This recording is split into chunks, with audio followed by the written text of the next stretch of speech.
Peace to the gods and goddesses. I am Brother Sakim, and this is Key Life Productions.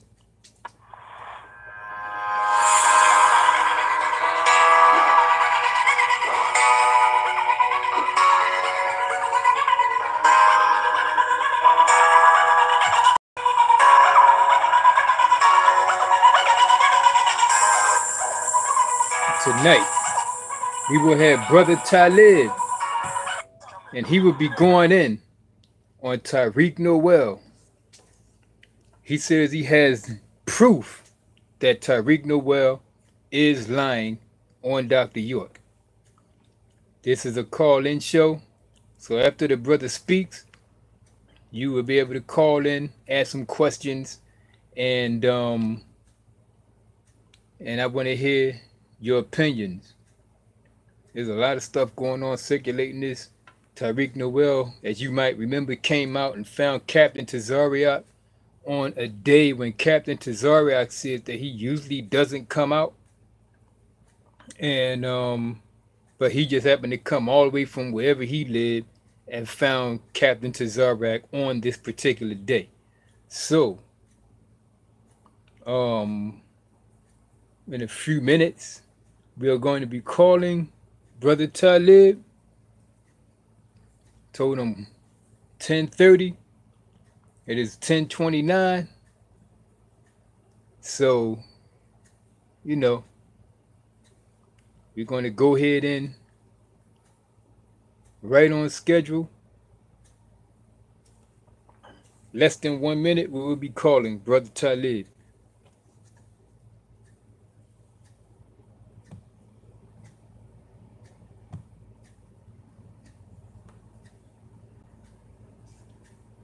Just a reminder, shout out to Sinetta TV, the man who inspired me to do what I do. Shout out to my brother Red Pill. Shout out to Brother Jabari. Shout out to Brother Polite. All the people that inspire me to do what I do. Even the likes of Young Pharaoh and Captain Tazariak. Now, without further ado, we're going to go in and we're going to call the man of the hour, Brother Taalib, and he's going to lay down facts and show you that the proof that Taariq Noel has lied on Dr. York.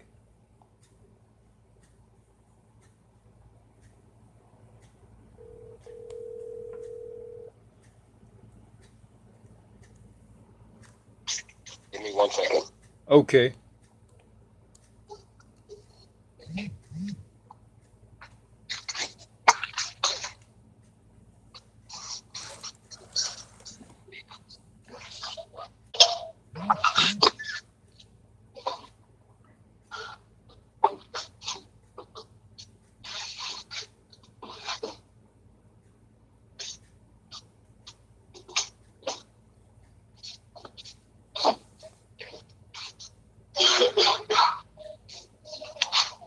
All right, hello? Hello. Hey. Hey. Bro. Hey, peace. It's honor having you back on the show. And we're not even going to waste any time. We're going to let you go and do your thing. And then if anybody has any calls, I told them it's a call-in show, you know, they can come in here and ask you some questions, voice an opinion, and, you know, we get this on the road. So the show is in your hands.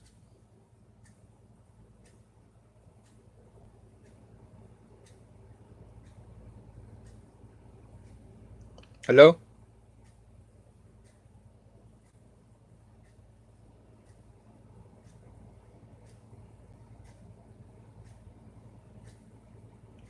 Hello?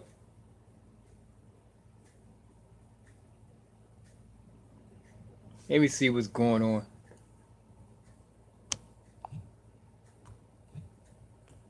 Maybe we got disconnected. Call them right back. Ain't no big thing. Happens all the time.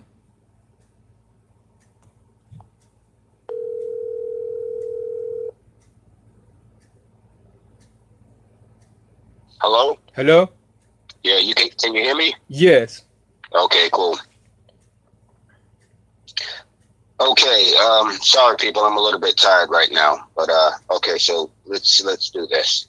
All right. First, let me start by saying this. I think it's necessary to make it clear to people who may not know, and for the Nuwapians who have been tricked and lied to by the Nuwapian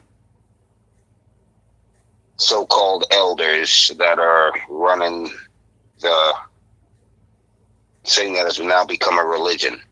I need to make this clear what a Nuwapian actually is, because I don't want people to misunderstand what a Nuwapian actually is according to what Doc taught. Okay? Some people might be under the impression that when we say we're Nuwapians, that means we're perfect, we don't make mistakes, or like some kind of like a god, or or that we think of ourselves as some kind of like angels or something like that, you know, some spooky stuff. That is so far from the fact that's unbelievable. What a Nuwapian is this. A Nuwapian obviously is a human being just like any other human being. But what we do as Nuwapians, our goal is to approach a situation or a subject or whatever, approach life from the perspective of a scientist. Now, a scientist just doesn't deal with chemicals. Okay, math is a science, architecture is a science, searching and researching is a science. There's many fields of science, okay? And we look at it, we approach life with that perspective, okay, as how a scientist would look at something. A scientist, a real scientist, doesn't look at something, doesn't allow their opinion or points of view to enter the evaluation of a subject, okay? We want to get to the truth. No, let me change that. The facts of whatever we're, you know, talking about or investigating. We're not saying we're always right. We're not saying we're always correct. We're not saying we're always incorrect. What we are doing is searching for the facts as opposed to the truth. Okay, because there's a difference between truth and fact. Look the word up in the dictionary. A truth can be something that is a truth, can be a truth to someone, but that truth doesn't have to be a fact. An example, when we were younger in America, in the Western world, we're brought up to believe Santa Claus is a real factual being, as a means of mind manipulation of children, you know, to keep a child in line, or, you know, Santa Claus is not going to bring you anything for Christmas if you do such and such, okay? The child literally believes that Santa Claus is a fact, but it's only a truth, because the fact is Santa Claus is not real, okay? Santa Claus isn't real, other than St. Claus, but I'm not going to go into that. Santa Claus isn't real, but the child believes Santa Claus. The belief that Santa Claus is real is a truth to that child, okay?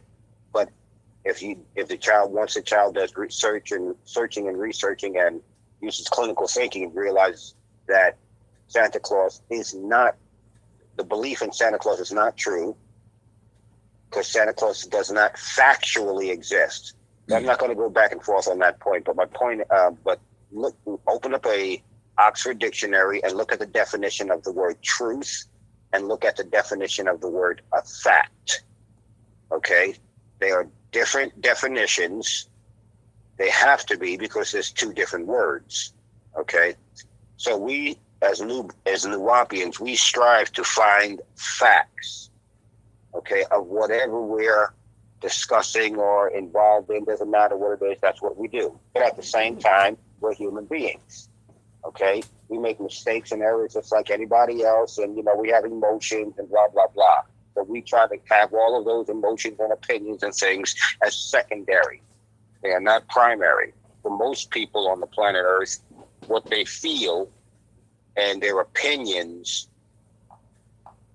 they believe are facts, when those are just opinions. and people make statements as if they were factual,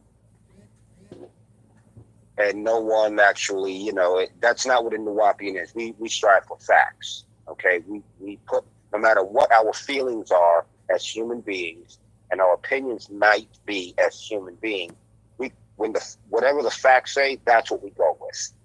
That's a real Nuwapian. Okay, nothing else, nothing more, nothing less. Okay, a Nuwapian, in other words, is a scientist. We approach life as a scientist would. Okay, and a scientist leaves theories, conjectures, opinions out. The next thing I want to address is this. There's lots and lots of people that I personally heard who are not Nuwapian or Nuwapian, have nothing to do. They just with the organization.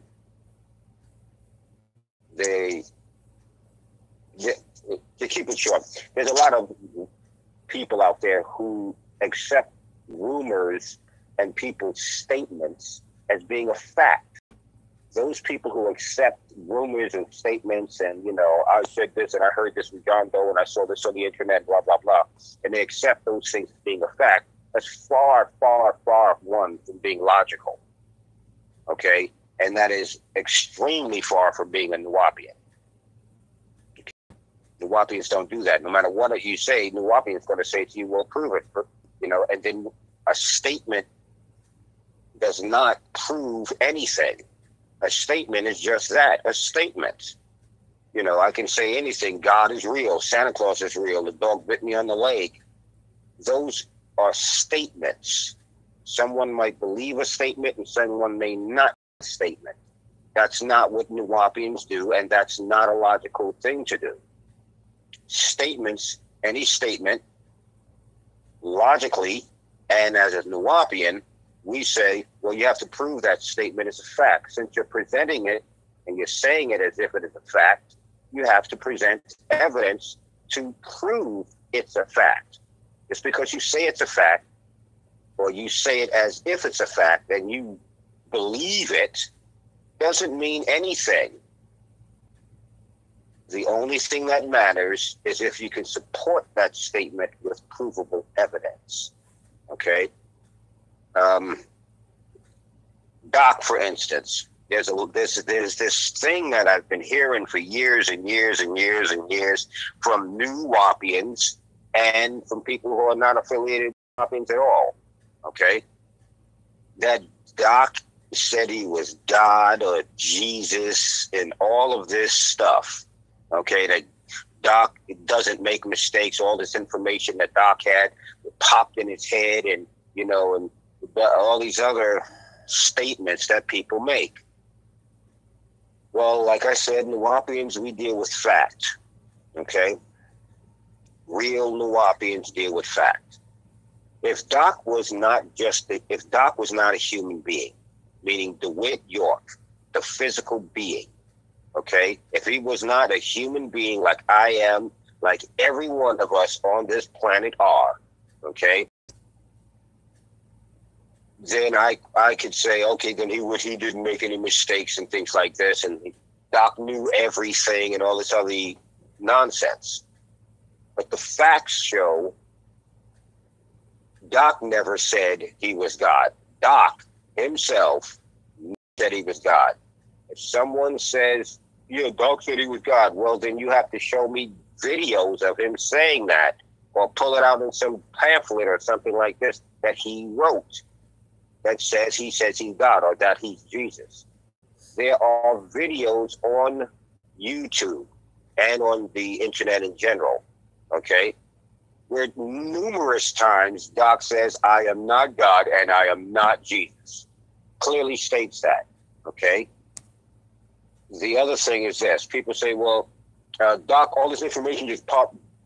Nuwapians are fast to say this statement.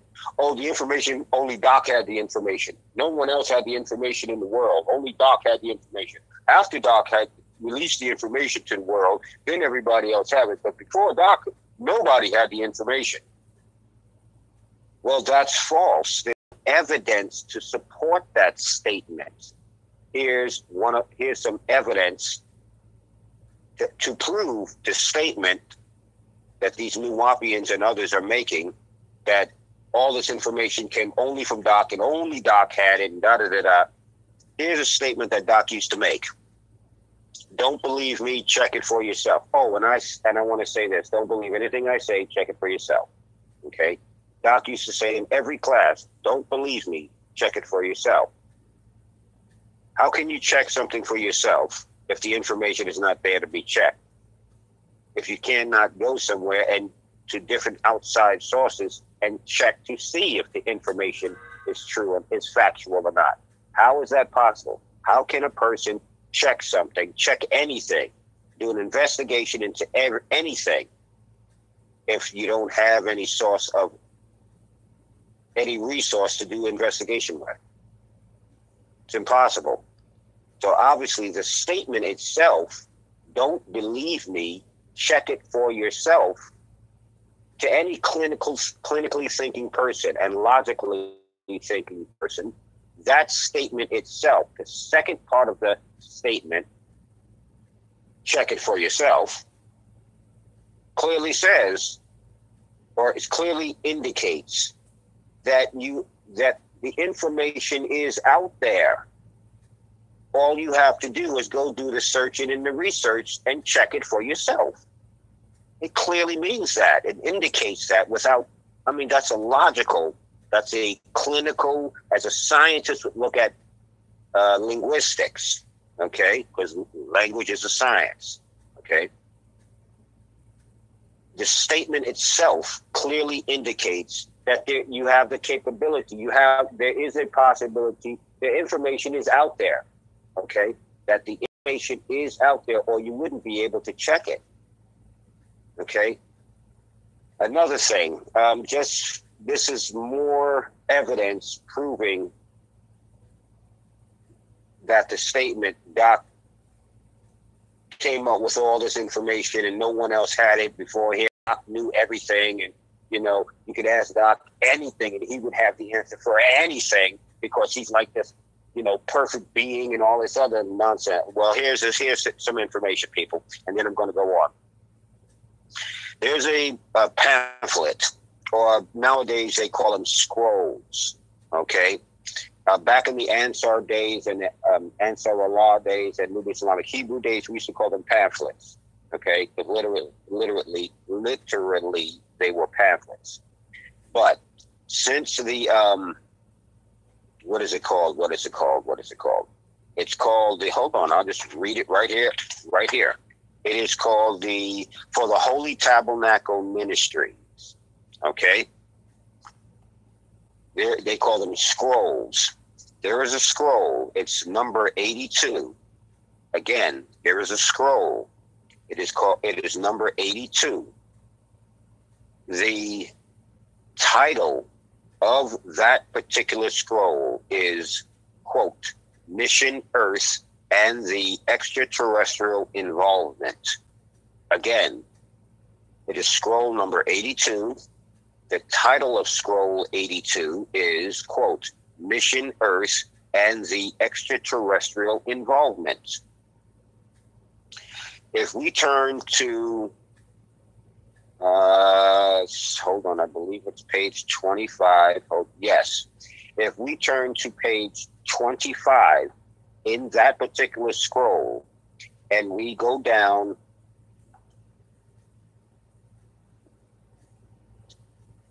and we go down 11 sentences from the top. That is scroll 83, entitled Mission Earth and the Extraterrestrial Involvement. On page 25, on the 11th sentence from the top, you will find these words: I don't know about now in 1995 AD. Now, let me give you some background on what's going on here. And I'm reading it literally off the page. In Mission Earth, okay, in Mission Earth, it's basically a question and answer scroll, okay? there is someone, supposedly someone or some people are asking Doc questions pertaining to extraterrestrials. Okay? Here is the question. Are there beings that live, the word key is a Sumerian word meaning earth, just so people know this. Okay, so here's the question again. Question, are there beings that live? Answer, this is Doc, cities and beings exist inside this planet. There are 6 caverns, 4 are occupied, 2 unoccupied, in 1970 AD. I don't know about now in 1995 AD. The information that I disclosed to the public as far back as the early 70s is fact. Again, I'm going to read it. Are there beings living on the inside of the planet Earth? Key. Answer. I have been telling you for years there are cities and beings that exist inside this planet. There are 6 caverns and 4 are occupied, 2 unoccupied in 1970. Now this is the 11th sentence. I don't know about now in 1995 AD. Wait a second now. So you're saying Doc has answered someone and part of that answer says, I don't know about now in 1995? Wait a second. According to these rumors and these, I'll be polite and call them just people who are spreading falsehood. Okay. Doc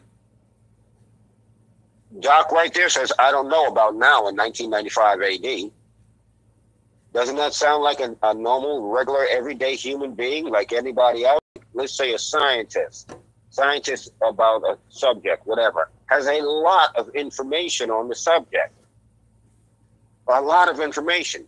How do you know that? Why would that be? Because it's a scientist. A scientist does searching and researching. It's part of the scientist's way. A scientist does it automatically, has no choice. Part of the nature of the scientist. Okay, but a scientist also can give this answer to questions that it doesn't know. I don't know. This is Doc saying, I don't know about now in 1995 AD. That's right. Says it right there. And that's only one scroll. For all of these people out there who keep saying, well, Doc knew everything, this is pure nonsense. It's just nonsense. It's just pure nonsense. Let me put this last point on this. If Doc knew everything, as these people are trying to put the spin to him, okay, meaning that with the they're not people who would have the logic and the clinical thinking and the humanity to have anything to think about. Would have any thought about saying something like this. Well, he's a scientist, and like any scientist, he knows a lot about a little and a little about a lot. I'll repeat that. Know a little about a lot and a lot about a little.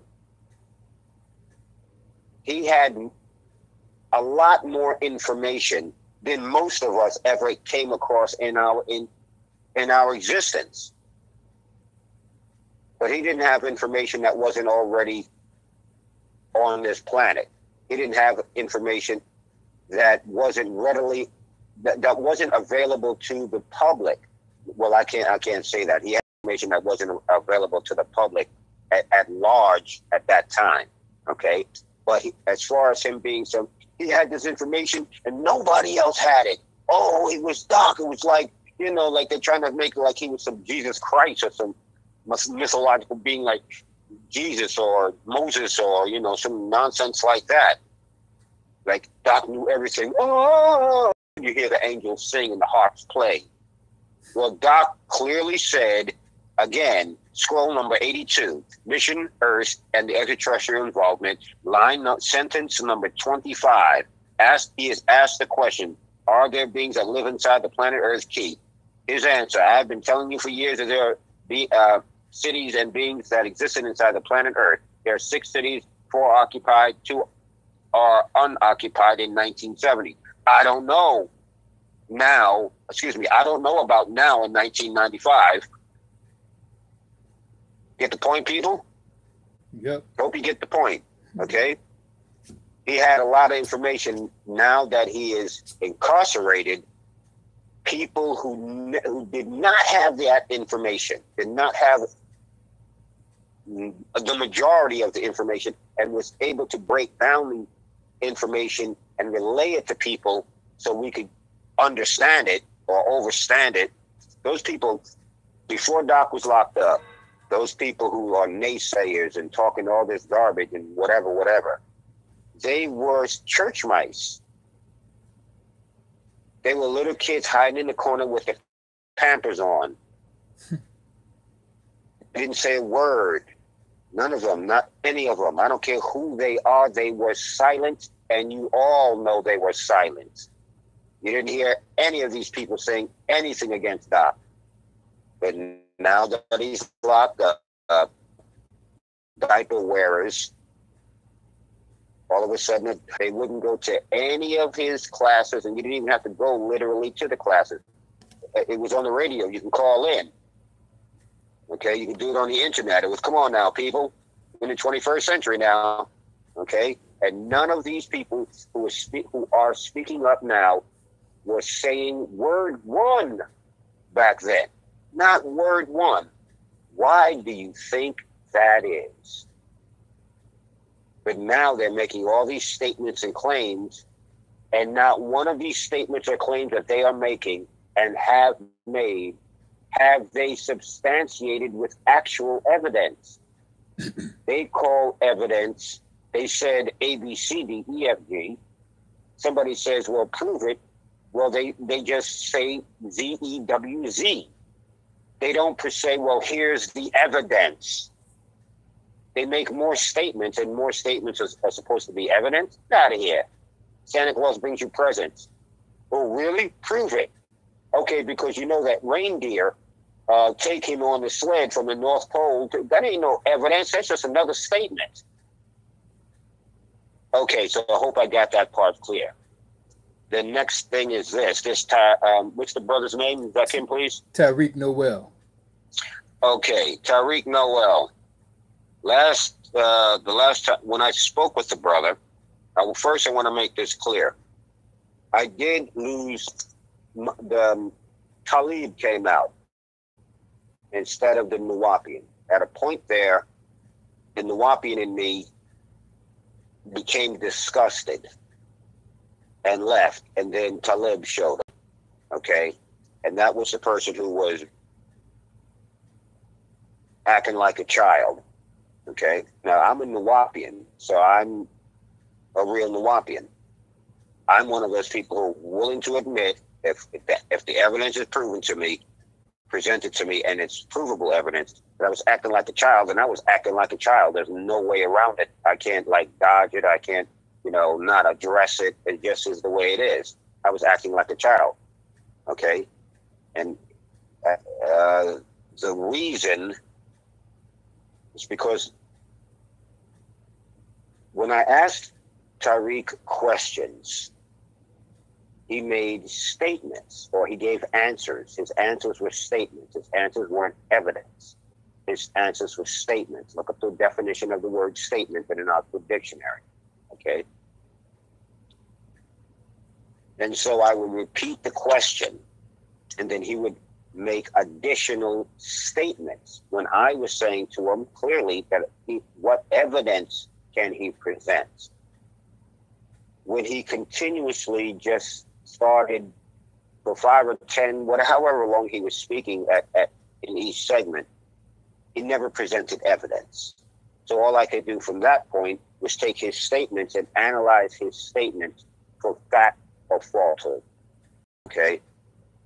His statements were false. I'm going to give you some information right now. If you the conversation Taariq and myself had, Taariq made statements like, well, the federal government, there's no I can't remember exactly because I don't have the tape. I mean the video right in front of me. But to the effect, he said the federal government doesn't have charge for child molestation.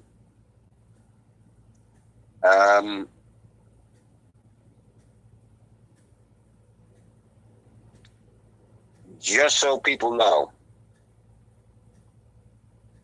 the federal codes, listen carefully, the federal codes for child molestation. Now, I want you to understand this. This is the federal code. It is called 18 U.S. Code SS. Well, SS, an S within an S when you're reading a legal document means subsection. Okay. It is U.S. Code. Excuse me. Let me start this again. It is 18 U.S. Code subsection 3283. Offenses against children. Child molestation is under the code, which is 18 U.S. Code subsection 3283, offenses against children. It is within that code section.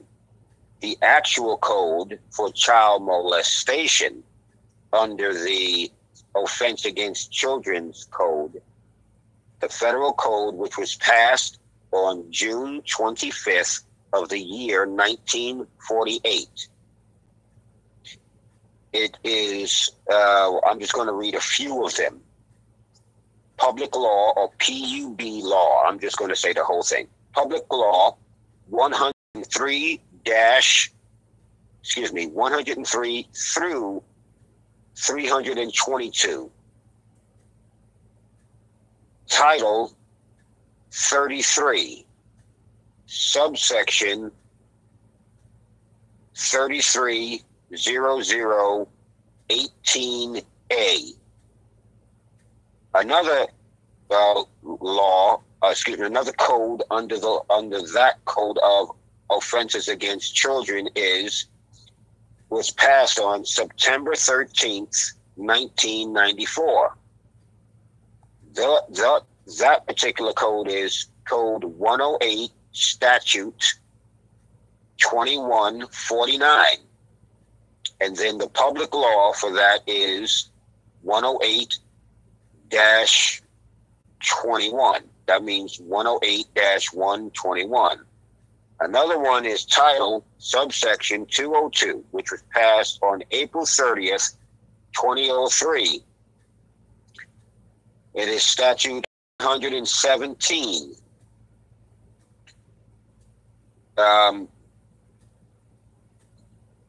Public Law 109 through 162. And another one is Title 11, subsection 1182C, as in Charlie.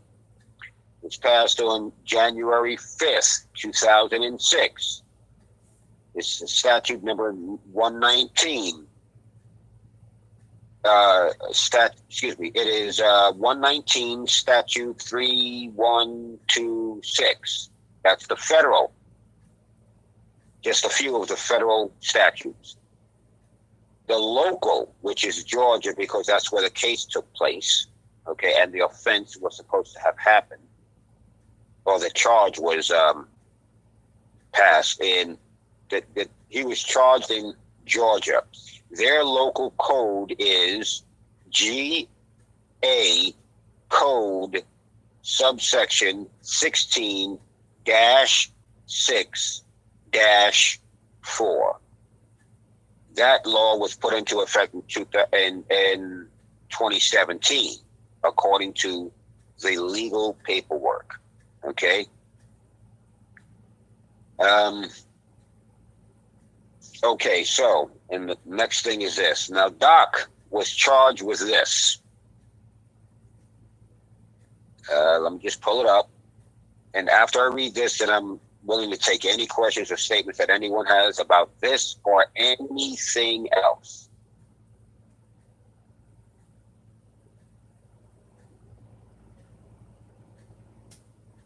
Where are we at here?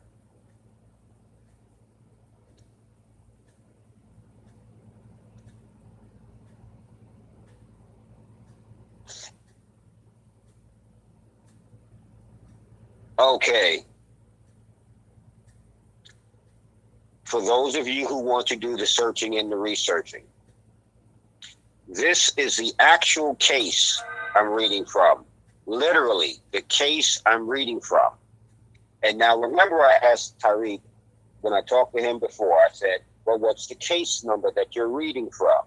And he said it was 054. I cannot read the other numbers here, but go back to the video, and you will all hear him say a particular number, just so you can all know whether he is telling a truth or a lie. Case number, okay? This is the actual case, the record, the case. I'm reading it from it right now. This is what it says. Quote, United States Court of Appeals, 11th Circuit, United States of America, plaintiff, appellee versus DeWitt D. York, a.k.a. Malachi Z. York, etc. Defendant, appellate. Case number. Listen carefully, people. Case number 04-12354. Again, I will read it. United States Court of Appeals, 11th Circuit, United States of America, plaintiff, appellee versus DeWitt D. York, a.k.a. Malachi Z. York, etc. Defendant, appellate, case number 04-12354. This case was held before, or will be held before, Birch, Hull, and Bowman. Circuit Court Judges Jeffrey M. Bryant, Matthew McCovick, Robertson and Bryant, PSC. That's a particular type of legal counsel. PSC is a particular type of legal counsel, or you call them lawyers, okay? PSC Cincinnati, Ohio. Adrian Lopez Patrick, law offices of Adrian L. Patrick, Athens, Georgia. Benjamin A. Davis, Jr., Davis Law Firm, Atlanta, Georgia, for defendant, appellate Richard S. Molitor, Jr., Macon County, Georgia. Dean S. Dasco, Columbus, Georgia, for plaintiff appellee.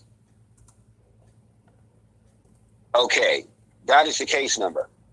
Those are the people who were involved. Those are the courts. Those are the names I mentioned who were on the defense side and the prosecution side. Okay, so all you people have to do is pull it up. Go on the internet and pull it up. Okay.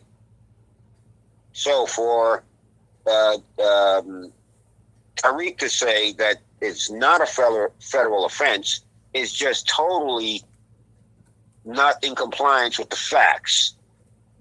Okay? It's not in compliance with the facts. Okay? Now, another thing I want to make clear, this is the last thing, and then I'm going to go and take whatever questions people have. Doc was charged with quite a few counts. Okay? Count 5 charges York with unlawful interstate transportation of 3 minors, a.k.a.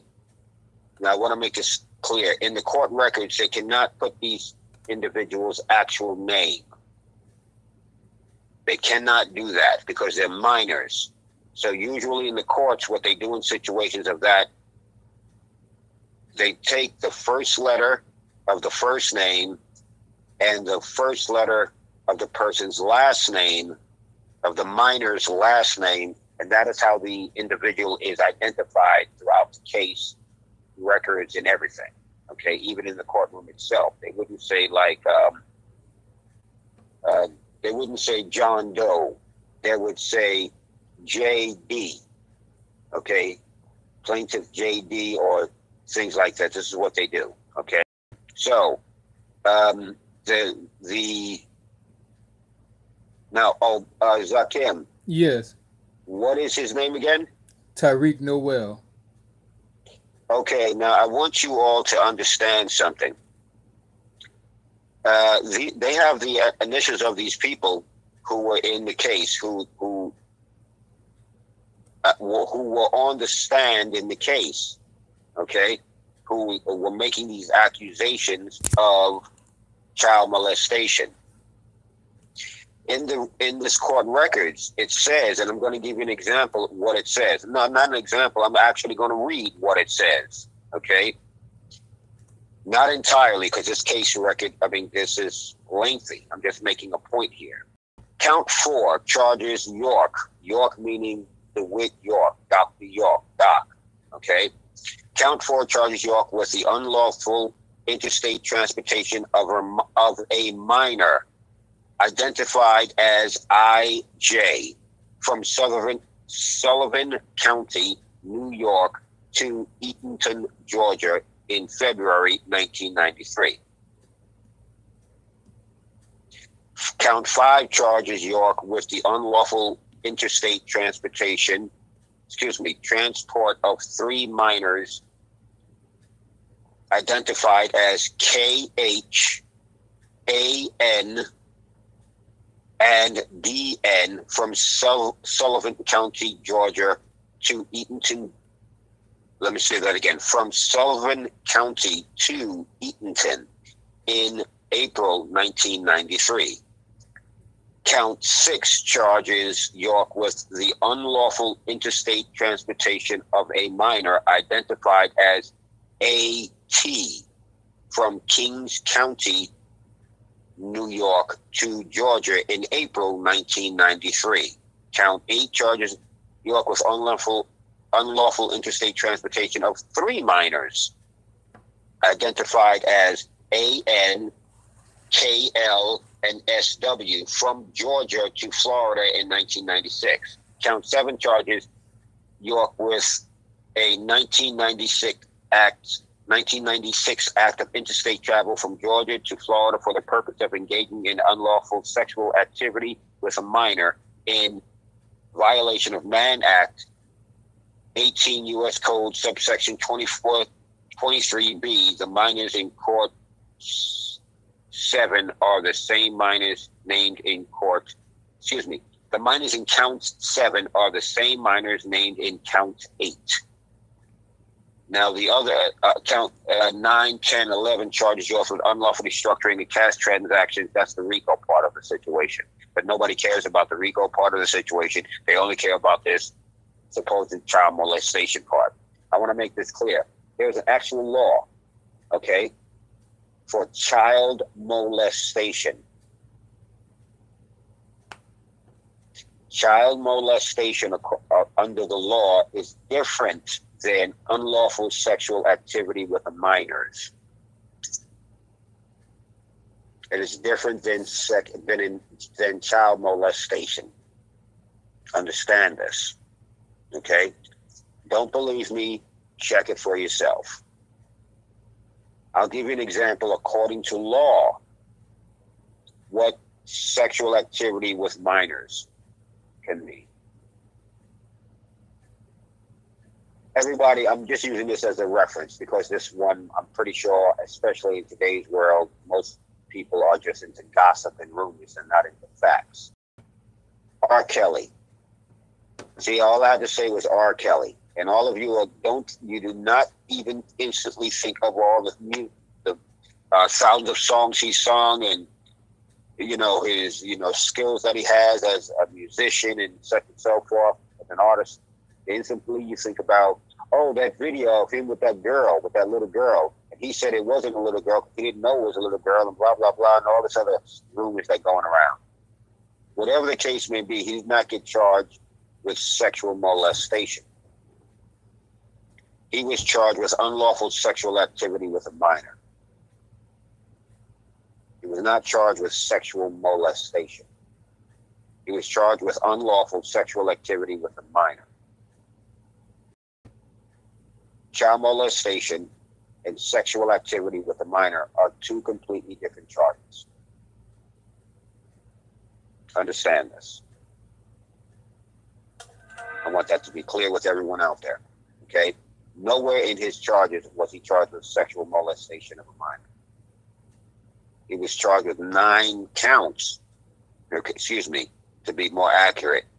He was charged with, yes, actually 9 counts of unlawful sexual activity with minors.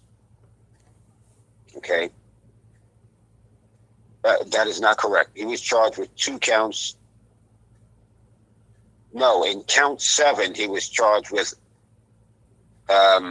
interstate travel from Georgia to Florida for the purpose of engaging in unlawful sexual activity with minors in violation of the Mann Act, 18 U.S. Code subsection 2423B. The minors in count 7 are the same minors named in count 8. Okay. But he was charged only in count 7 with with the purpose of engaging in unlawful sexual activity with a minor. The counts 8, 6, 5, 4, he was charged with the unlawful interstate transportation of a minor. Okay, like I stated before, there's many stores throughout the entire world, but let's stick to America. Many stores. So you take children, people from one community, move from one community to, let's say, a community in Atlanta, okay? And that child is selling incense. They didn't move from, let's say, New York to Atlanta so that specifically so the child could sell incense. They moved because they were moving locations. And so now the child has moved locations with its family, and that child is now selling incense. That's literally against the law. Okay? How many people do you know right now that are doing that? I bet you go to your corner store, they got a child in that store doing some kind of business, especially Nuwapians. Okay?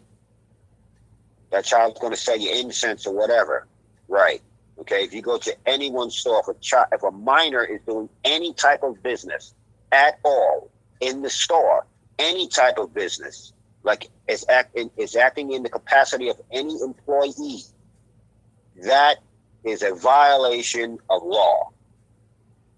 So the next time you go into one of your stores and your neighborhood stores or whatever and see a minor, anyone under the legal age doing any type, even if it's a family member of theirs, doing business. Okay, you ask the child, hey, do you know where the flowers are? Do you know where they're? And the child says, yeah, they're around the corner. I'm talking about, and 16, anyone 17 years or younger. Understand this. And they say, yeah, blah, blah, blah. Or can I help you? They are in violation of law. Violation of law. Go into one of these Korean stores right now, the Korean restaurant right now who sells fried chicken. Okay? You're going to see their children in the store right now working. Mm-hmm. Yeah. But none of you will say, hey, you're violating child law. You're violating law right now. That's against the Mann Act. What you're doing right there is against the Mann Act. It's a violation of the Mann Act. Yes. But all of a sudden, when it comes to Doc doing it, hey, all of you seem to forget or not know the law. Okay? So that's what I have to say about that. Now I'm open to anybody's statements, questions, whatever you want to do. Please, I'm all ears. Okay, there you have it. We have some people in the listening audience, and one of them actually is Taariq Noel. Let's get down, brother. The phone number is here. There you go, right there. 267-506-0736. Anybody want to call, talk about the case, talk about what Brother Taalib talked about in the beginning about the fake Nuwapians, call in right now. Phone lines is open. 267-506-0736.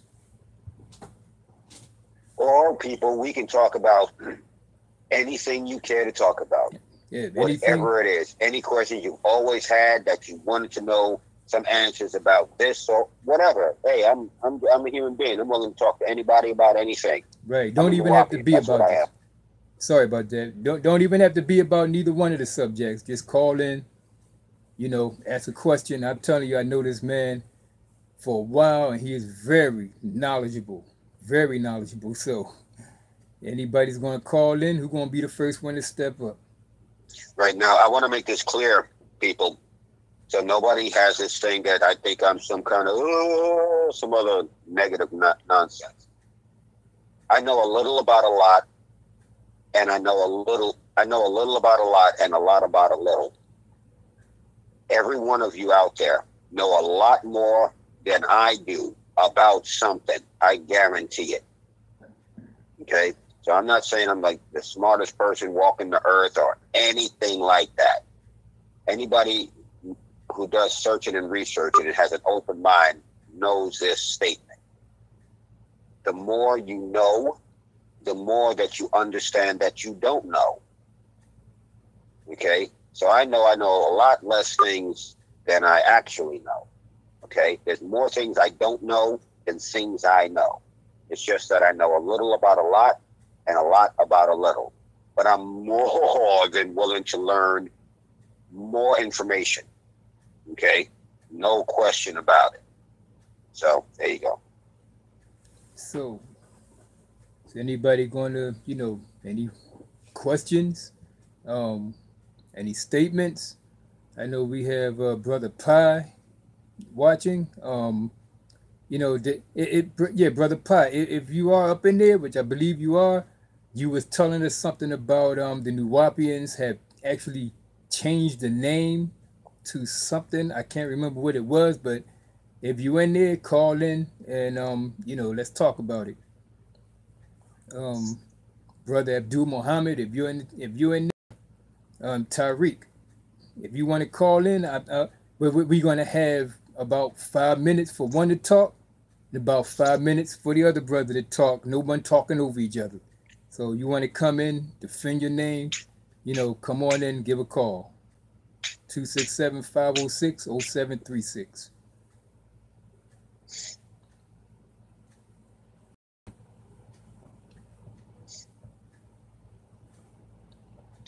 Let me see if I put it up there right. So, you know, anybody disagree with something?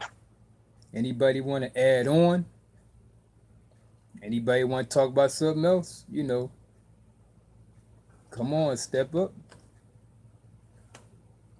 Don't wait till the brother, you know, leave and then put a whole bunch of stuff in the chat room about him. You know, step up right now. Well, you know, brother, that's to be expected. Yeah. That's to be expected. That's nothing new. If that didn't happen, I'd be surprised as all no get out. Right. Brother Taariq, I see you. You got a lot to say there, man. Come on, call in. I promise you, it won't be no talking over each other, nobody cutting each other off. You'll get your time to speak, and then, you know, we just go in like that. That's my promise to you.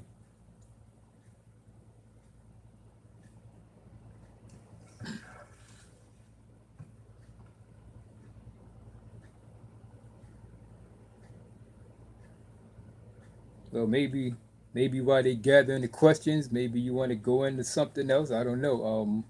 You know, if you want to, or you know, it's in your hands. Do you know whatever you want to do?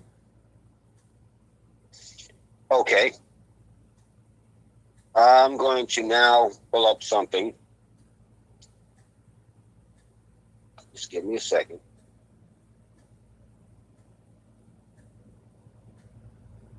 All right. I wanted to make this point before. Taariq Noel's, or Taariq Noel, his name Or actually, go ahead. I'm sorry. Go ahead. I'm sorry. That's the brother calling in now. Okay. Okay.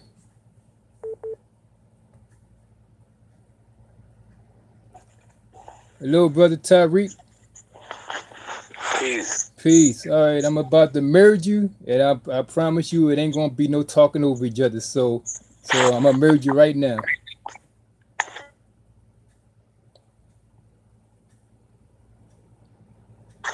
Hello? Yeah, I hear you. Yes. Brother Taariq is on the line. Okay. So I guess you would you know you spoke your piece. So maybe we could let Taariq go in and say something, and then Absolutely, that's perfectly fine with me. So wait a minute. It is 11:23 right now. 3, 4, 5, 6, 11:28. It's about 5 minutes. All right. Uh, I would like to start with saying peace, as I always do. Sometimes it's difficult, sometimes it's hard, because it's like you're beating your head against a wall. You're trying to drag a horse to the water. You're trying to reach out to people, or your people, or just people in general, or anybody. You're trying to do the right thing, and it feels like it's an uphill battle. So I didn't want to call in. I didn't want to comment. I didn't want to look at the video. I didn't want to do none of that. But I feel it's a responsibility. If I'm going to stand for what I believe in and what I'm saying is true, it makes sense. It will be my responsibility, whether it's the right choice or not, to engage in some aspects of these kind of dialogues and these things that come up on a topic. I just want to say that as far as I was, looking and listening and paying attention, based on what the title of the video was saying, that you have proof that I'm lying about being molested by Malachi York. And I didn't really get satisfied with your proof, or what you presented about the topic. So basically, for me, excuse me, I'm gonna say something real quick. I'm gonna give you 2 more minutes on that. Maybe I worded the title a little inappropriate or wrong, so I'm gonna change the title. When we get off, but it'll still be around that subject. So go ahead. Yeah, I mean, I'm only bringing that up because for me, I don't know what you guys feel, or how you guys are passionate, or how you guys think about the community and what it means to you and what it did for you and how it changed your life. But I was born and raised in the community. You know what I'm saying? So for me to see people as yourself, people, and hear from people like yourself, for me to experience that coming from the community, it has an effect on me. And then I could just let it be and not care. Or I could try to do something to at least, I'm not trying to say you have to just accept what I'm saying and that's the end. No, like all I'm saying is what I'm saying is true. Whatever you do with that, that's what you do with that. I don't have to like you would have put me to another trial and asked me like you're saying we didn't know evidence. We went through trial. We went through a process of being judged, and then by 12 people and whoever is involved, and through that process, the ultimate consequence ended up happening. Now, ultimately, and I'm gonna finish with this. Ultimately, in the heat of the battle, in the heat of the fight for innocence or freedom or whatever the case, in the heat of that, you got to understand, everybody, even though they may not have been aware of everything, they was paying attention to every little detail. So even though they may not have had fair access to all the trial they still was able to be they was able to be there. So there was a check and balance in case things were being unjust. I'm not saying everything went perfect, but I'm saying if things were unjust in the court case, you had the people invested in his freedom that was there checking and balancing live on the scene as it was going on to make sure it wasn't extremely out of the box as far as being wrong. Now, I'm not saying it was a fair or whatever. I'm not saying all that, but I'm saying you had people there to protest if it went too far. So the thing is that it was a fair, I'm not saying fair trial, whatever. The trial happened and it was a process. Evidence was brought up. Everything was brought up. And through that process, we have the conclusion. And based on that, you know, we can't say, oh, we should have protested more or caused more of a ruckus or fought for this freedom and that freedom and being tortured and all this stuff, because had that been the case, then they would have been doing that at the moment.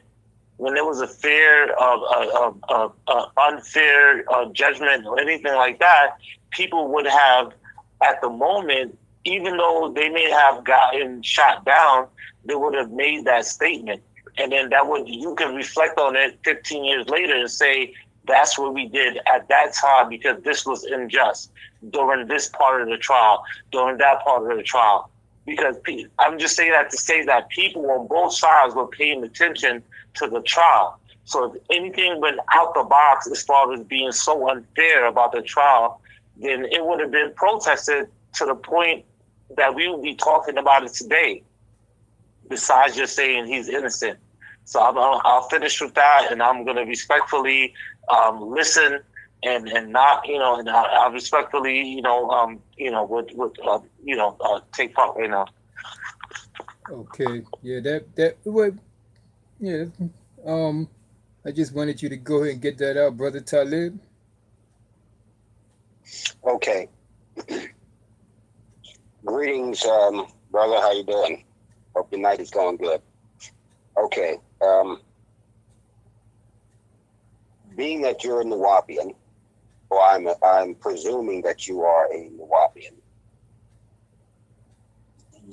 that would mean, to me anyway, that would indicate if you are a Nuwapian that follows or that followed the instructions and information that Doc relayed to us, if you are that type of Nuwapian,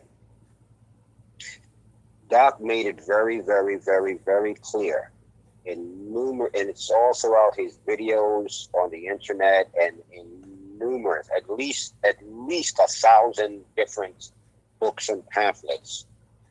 Doc made it very, very, very clear that statements, things that people say, okay, first let me preface by saying this. No, let me just go on.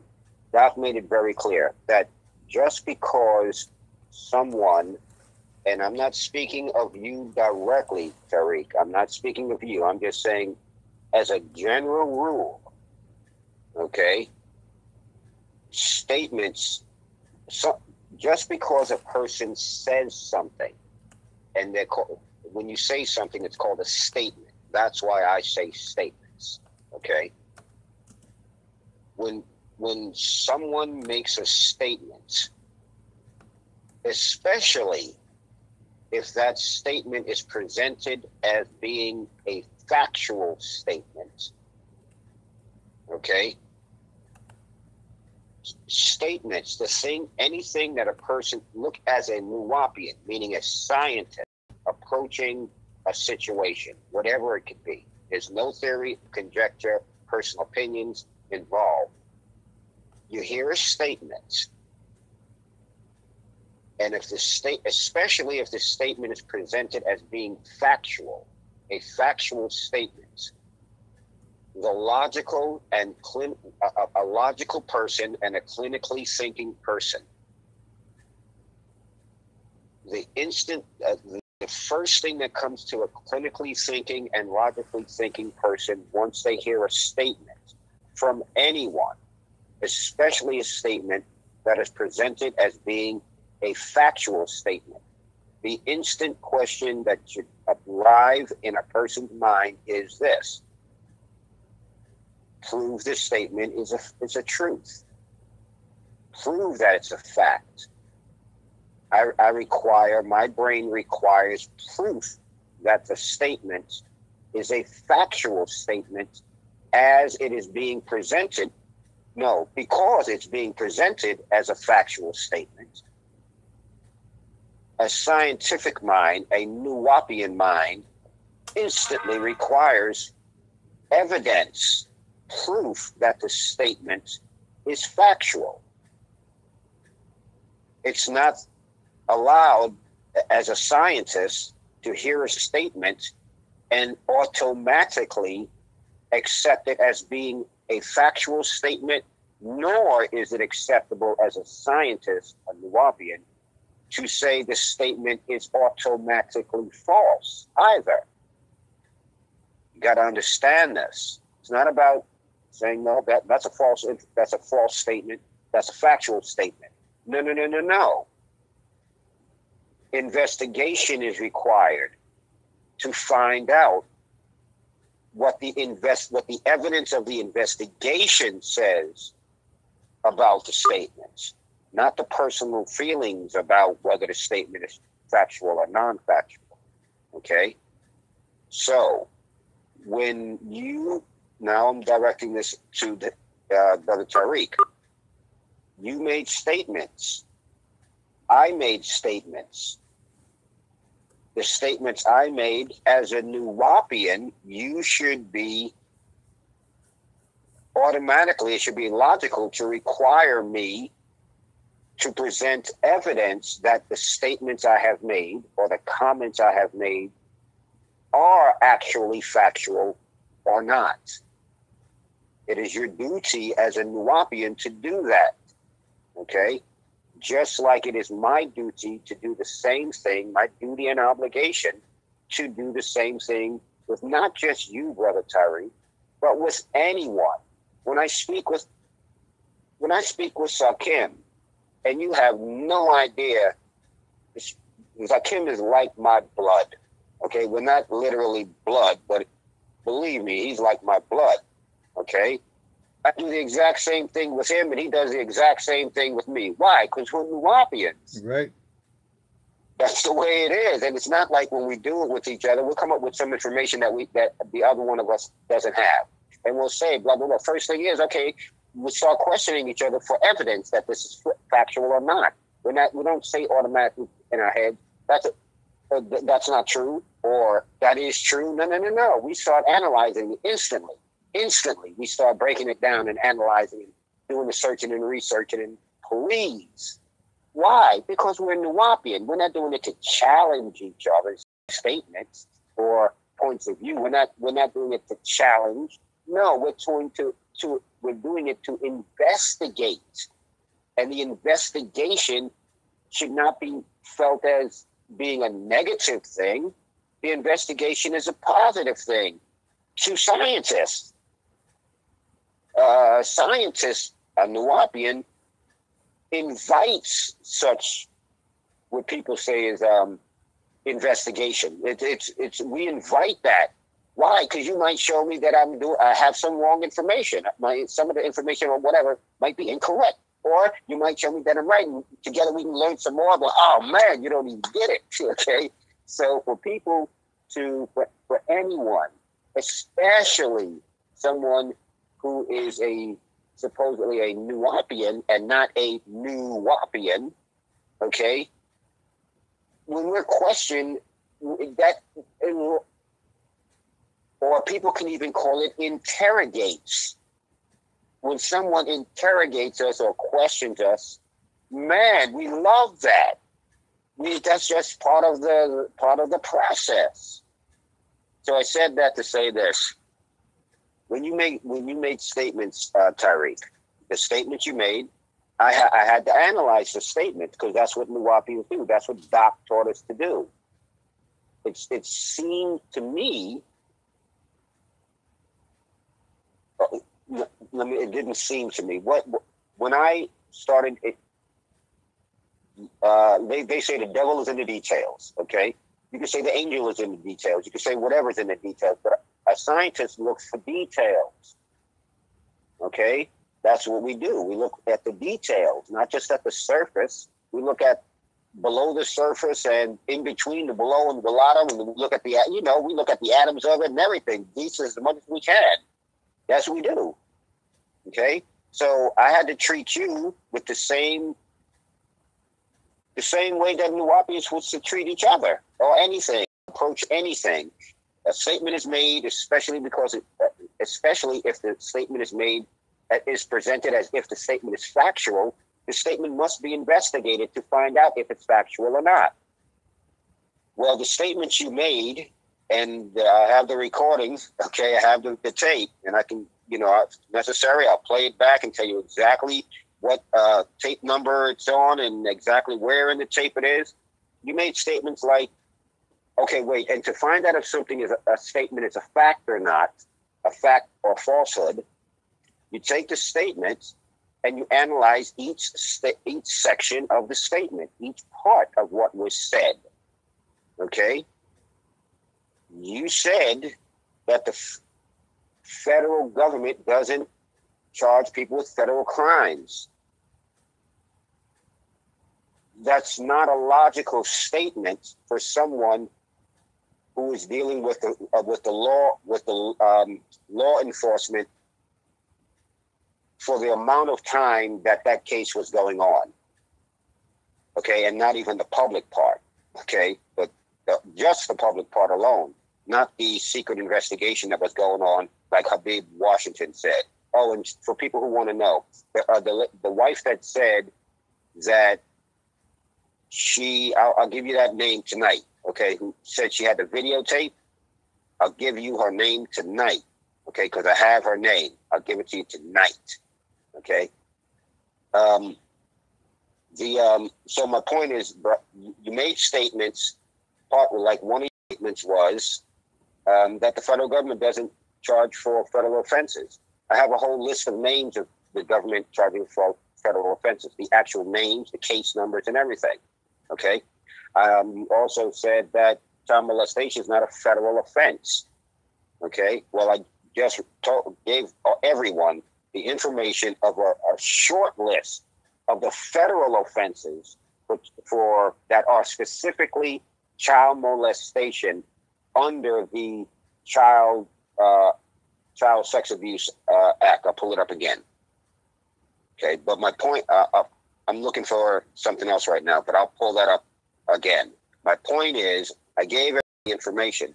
So just going by the statement, not even dealing with the human being, just the statements heard, okay? One part of the statement was the federal government doesn't have charges for sexual molestation of a minor, or sexual molestation, not a federal offense, it's a local offense. That's false. For a person who was dealing with the federal system, with the federal government, they would know that.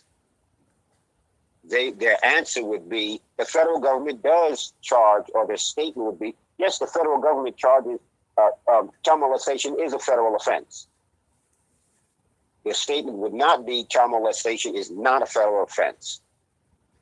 That wouldn't be part of their statement, because they would have dealt with too many federal agents who would have had to identify themselves. Okay, and the last part is this, and then I'll be done.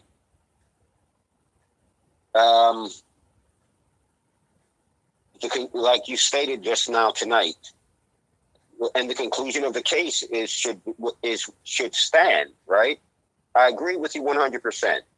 Now, there are people incarcerated who are charged and been convicted for crimes they did not do. Okay? But you cannot prove whether they did. I personally have no evidence whether those particular people did it or did not do it. I have to go by the evidence presented to me, regardless of my personal opinions or feelings. Because my personal opinions or feelings should not matter if I'm a Nuwapian. And damn it, I'm a Nuwapian. Okay? So let me just give you this information about the conclusion of the trial. This is also in the court records. These are in court records. You can also get judges' statements. You know, or you can get these things. You just have to request it and know how to request it. And I told you people before that you can do this. Okay. This is what it says in the court records. Quote, the official judgment from the Middle District Georgia Court has nothing depicting Dr. York truly committing the act of child molestation. That's what it says. I'll read it again. The official judgment from the Middle District Georgia Court has nothing depicting that Dr. York truly committed the act of child molestation. Now, people, I'm going to give you help here. You can get all public records from the following website. This is just one of thousands of websites. You can get all court records and that not sealed by like secret, X clearance and top secret and things like that. Ready? It's called pacer.uscourts.gov. I'll spell it for you. Paul Alpha Charlie Echo Romeo, period. Underdog Sam Charlie Oscar Underdog Romeo Tango Sam.gov. That is pacer.uscourts.gov. I'll read it again. pacer.uscourts.gov. That's one site. That's one of thousands of sites you can go to and get any court record that ever were in this country, in the United States of America, since the time of them to keep of retaining court records. Go there, get the information yourself. Don't believe me, check it for yourself. So according to said, well, the court conclusion, whether it was fair or not a fair, and so on and so forth, the conclusion is the conclusion. We have to stick with that. Well, according to the official judgment from the Middle District Court, the official judgment from the Middle District Georgia Court has nothing depicting that Dr. York truly committed the act of child molestation. It says it right there in the court records. Okay, I'm done. Next. Yes, sorry, Taariq. I know I said 5 minutes, but we just gotta get everything out. So if you have anything else to say, I believe collective tribal consciousness is in the chat room. He asked me, was y'all on the phone? And I said yes. So I'm thinking that he might want to call in and say something. So Taariq, do you have anything else? Yeah, and again, I want to, for myself as well as Brother Taalib, I want to appreciate as far as being able to dialogue this way, because to me it works better for me to dialogue this way, and I've had to get to a place where I can meet you where you meet me at, and so I just want to say I appreciate that. So now, with that said, it's a lot that you mentioned in this time that to go over. It's a lot that you said for me to go over everything, and I'll do my best. I'll try as I can, and I'll try to not generalize it, but bring it to the source root of what I perceived that you were saying or trying to say. So something that stood out to me was that you spoke about Nuwapians being scientists. And then just to say Nuwapians, you also spoke that or gave the impression that, I was a Nuwapian, and Nuwapians more or less, through your perspective, behave this way or that way, referring to me as somebody who could be a Nuwapian. And I just want to give you my perspective is that I cannot compare to your experience, and as the same, you cannot compare to my experience. And I say that because in this, as far as the community is concerned, you know, my perspective is people came into the community and they raised families there. You know, so from my perspective, I'm the family. When you refer to me as a Nuwapian, it's not the recognition. It's not the it's not to say in a disrespectful way, but it's not the you have to recognize me as somebody who could be a Nuwapian. From my perspective, I was born and raised in the community. So from my perspective, I have to accept you as a Nuwapian as opposed to you accepting me as a Nuwapian, to put things into perspective. You know what I'm saying? I was born and raised in the community, you know, so I'm not going to compare my life to your life where you help the grassroots or whatever the case.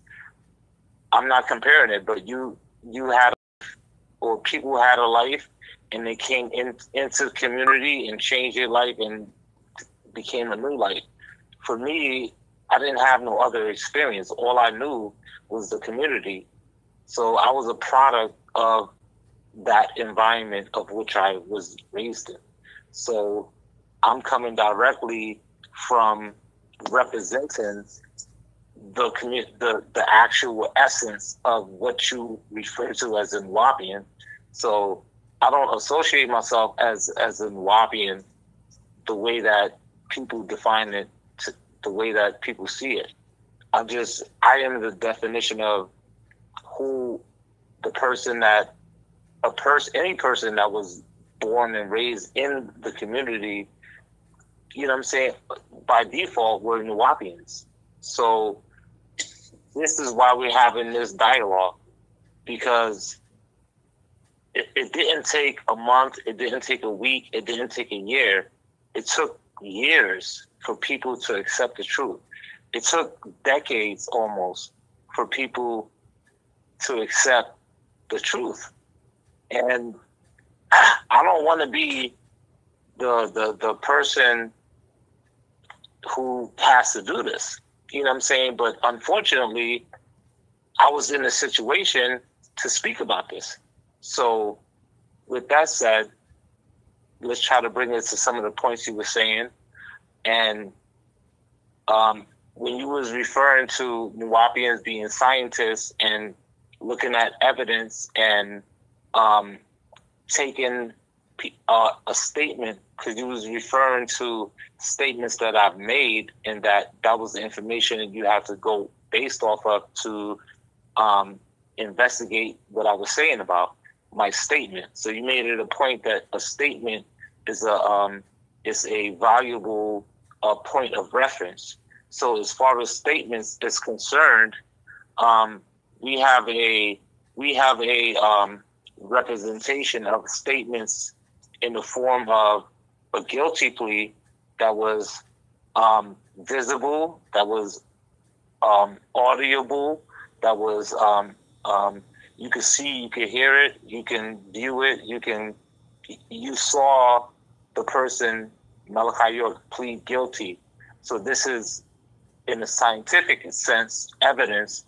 In the scientific sense, this is researchable information that you can get to. But it seems like we're skipping beyond that point.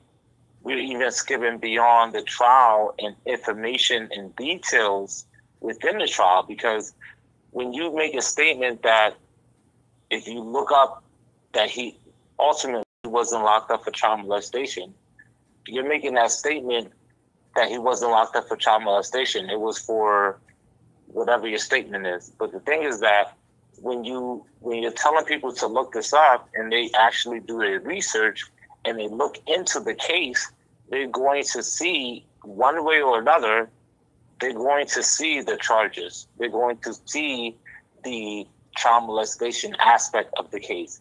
They're going to see when you look at, like, I don't know if you looked this up, like, but when you look up the case, you're going to find the aspects that you're looking for, as far as where it deals with child molestation, where it deals with transporting minors and how it's worded. You're going to see all that. And ultimately, the first thing that you got to deal with is you have to see that he pled guilty. And then scientifically, you have to logically, like a normal person, like a logical person you refer to, you have to logically look at that evidence, as far as, one, is on videotape, one, the person is present, one, the person is speaking for themselves. So you have 3 solid states of evidence that relate to a statement that somebody is saying. And that statement that they're saying is that they're guilty. They're admitting to the crime that they did. If you ask somebody who stole the cookie from the cookie jar, and you say you did, I don't have to see when you did it. I don't have to hear when you did it. By you admitting that you did it, you take the claim that you've done the above and beyond. Like, you took the cookie from the cookie jar. So I don't have to necessarily see you do it. I don't have to hear you do it. I don't have to know about you doing it.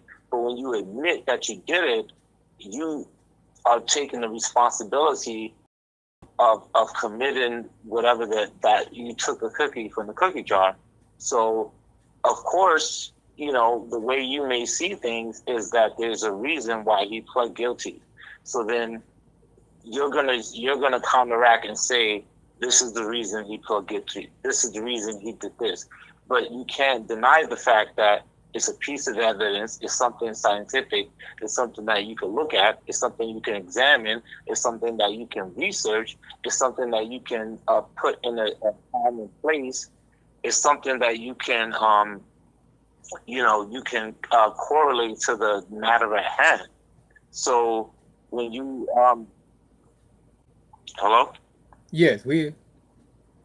Yeah. So when you you have to take into account when you talk about presenting evidence, when you talk about presenting facts and things like that, because what I want to say before you counteract the reason that he pled guilty, I just want to say that if you can explain the reason why he pled guilty, then when put yourself in my shoes. If you have something to say about me, there should be a reason why I did what you think I did, why I said what you think I said, or whatever the case.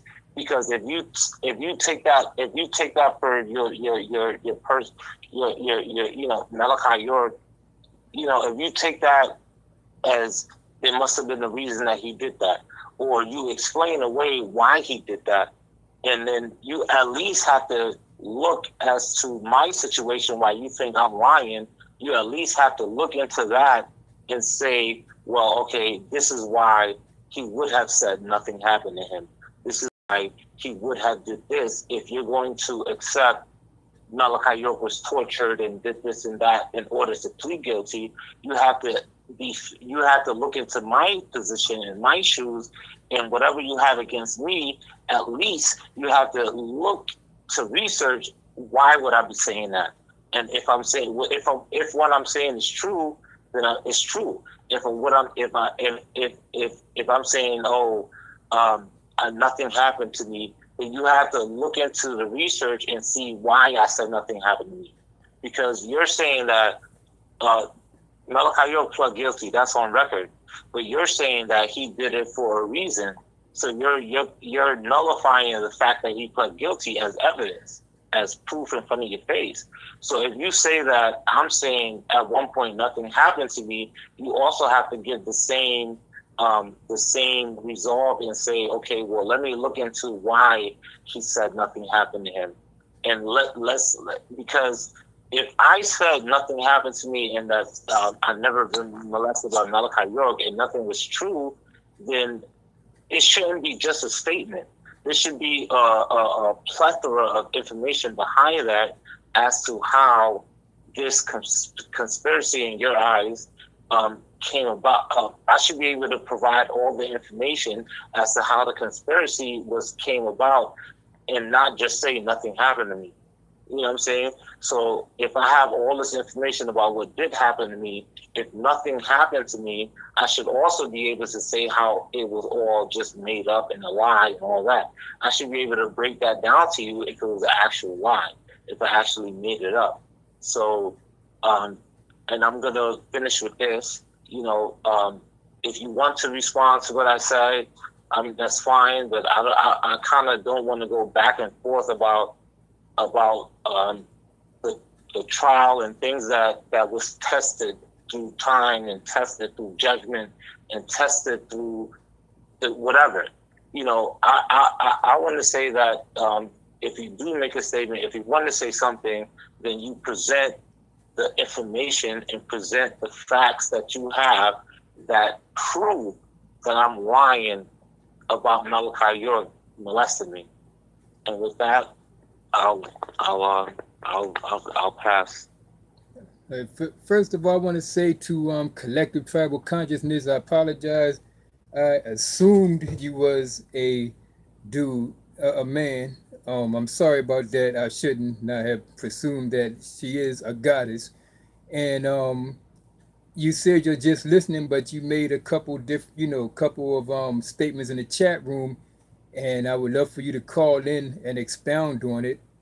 If you're still there, just throw me a yes or no.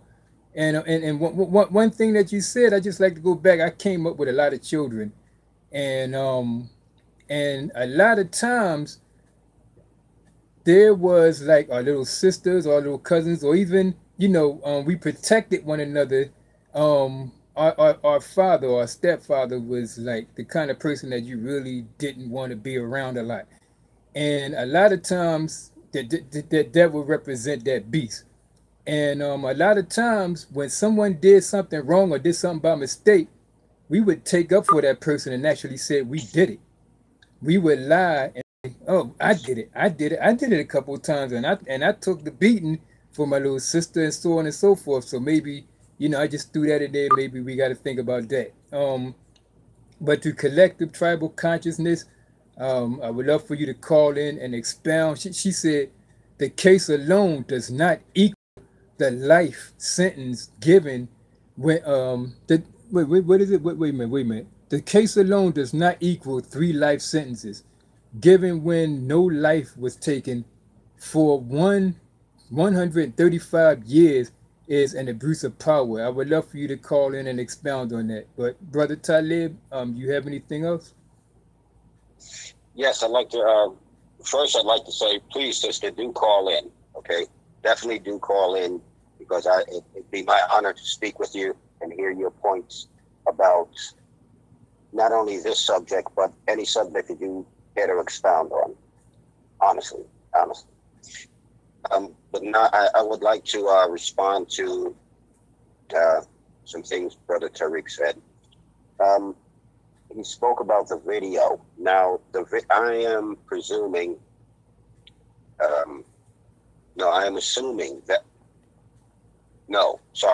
presuming that the video that he is referring to is the video that has been on the internet for many, many years of Doc in a courtroom with 2 of his counsel. I'm sorry, people. Well, I'm not sorry, but I attempt to speak linguistically accurate. Okay, lawyers they're really called legal counsel.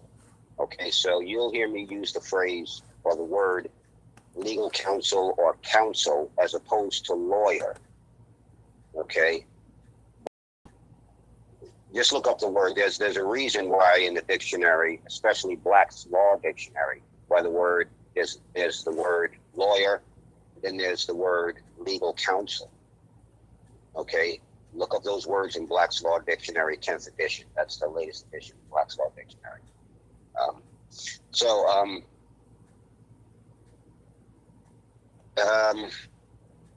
The video. If my presumption is correct about the video which Brother Taariq was referring to. In that video, I would like people to actually look and see the video. Okay? and then look in the entire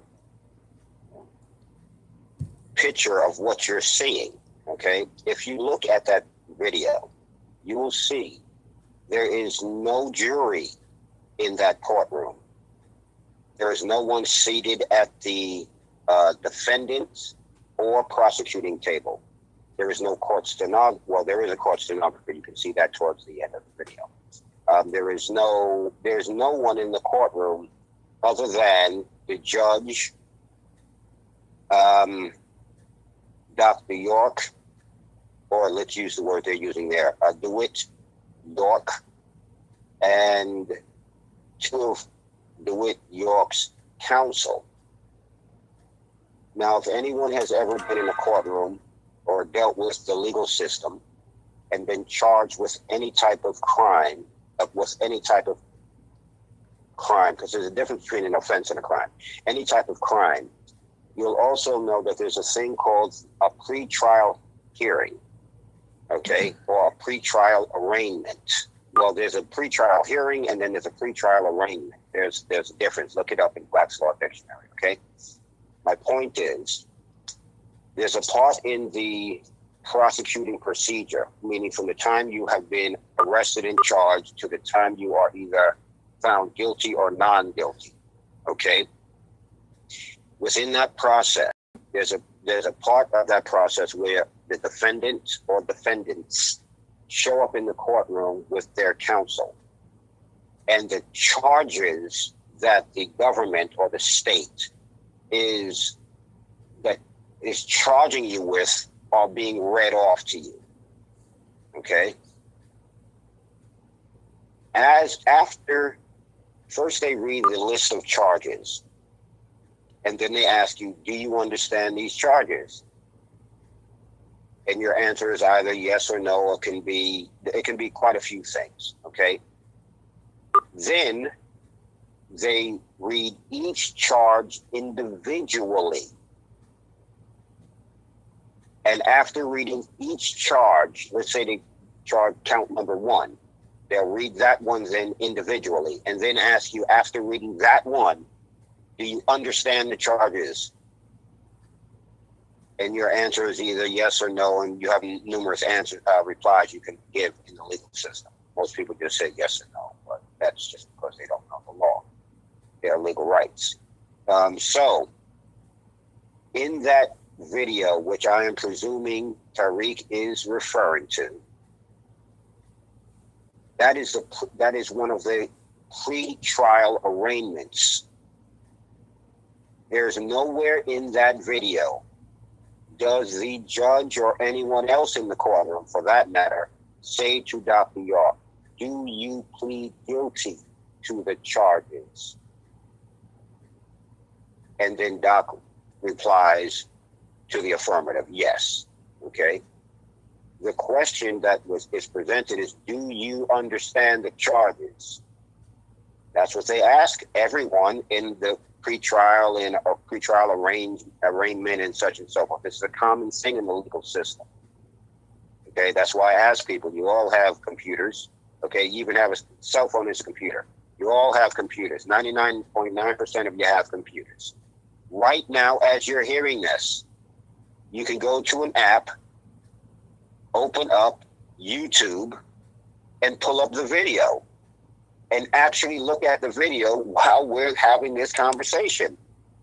And then either say to me, send it in through chat room, or actually get on the phone and say to me, you're wrong. At this point in the video, at this timestamp in the video, timestamp 1 minute, 32 seconds into the video, the judge says, how do you plead? You can say that to me, and then I'll rewind it and see. And if it's there, it's there. If it's not, it's not. That's just the way it is. I'm sorry, like it or not. Okay. My last statement about what he said. Okay.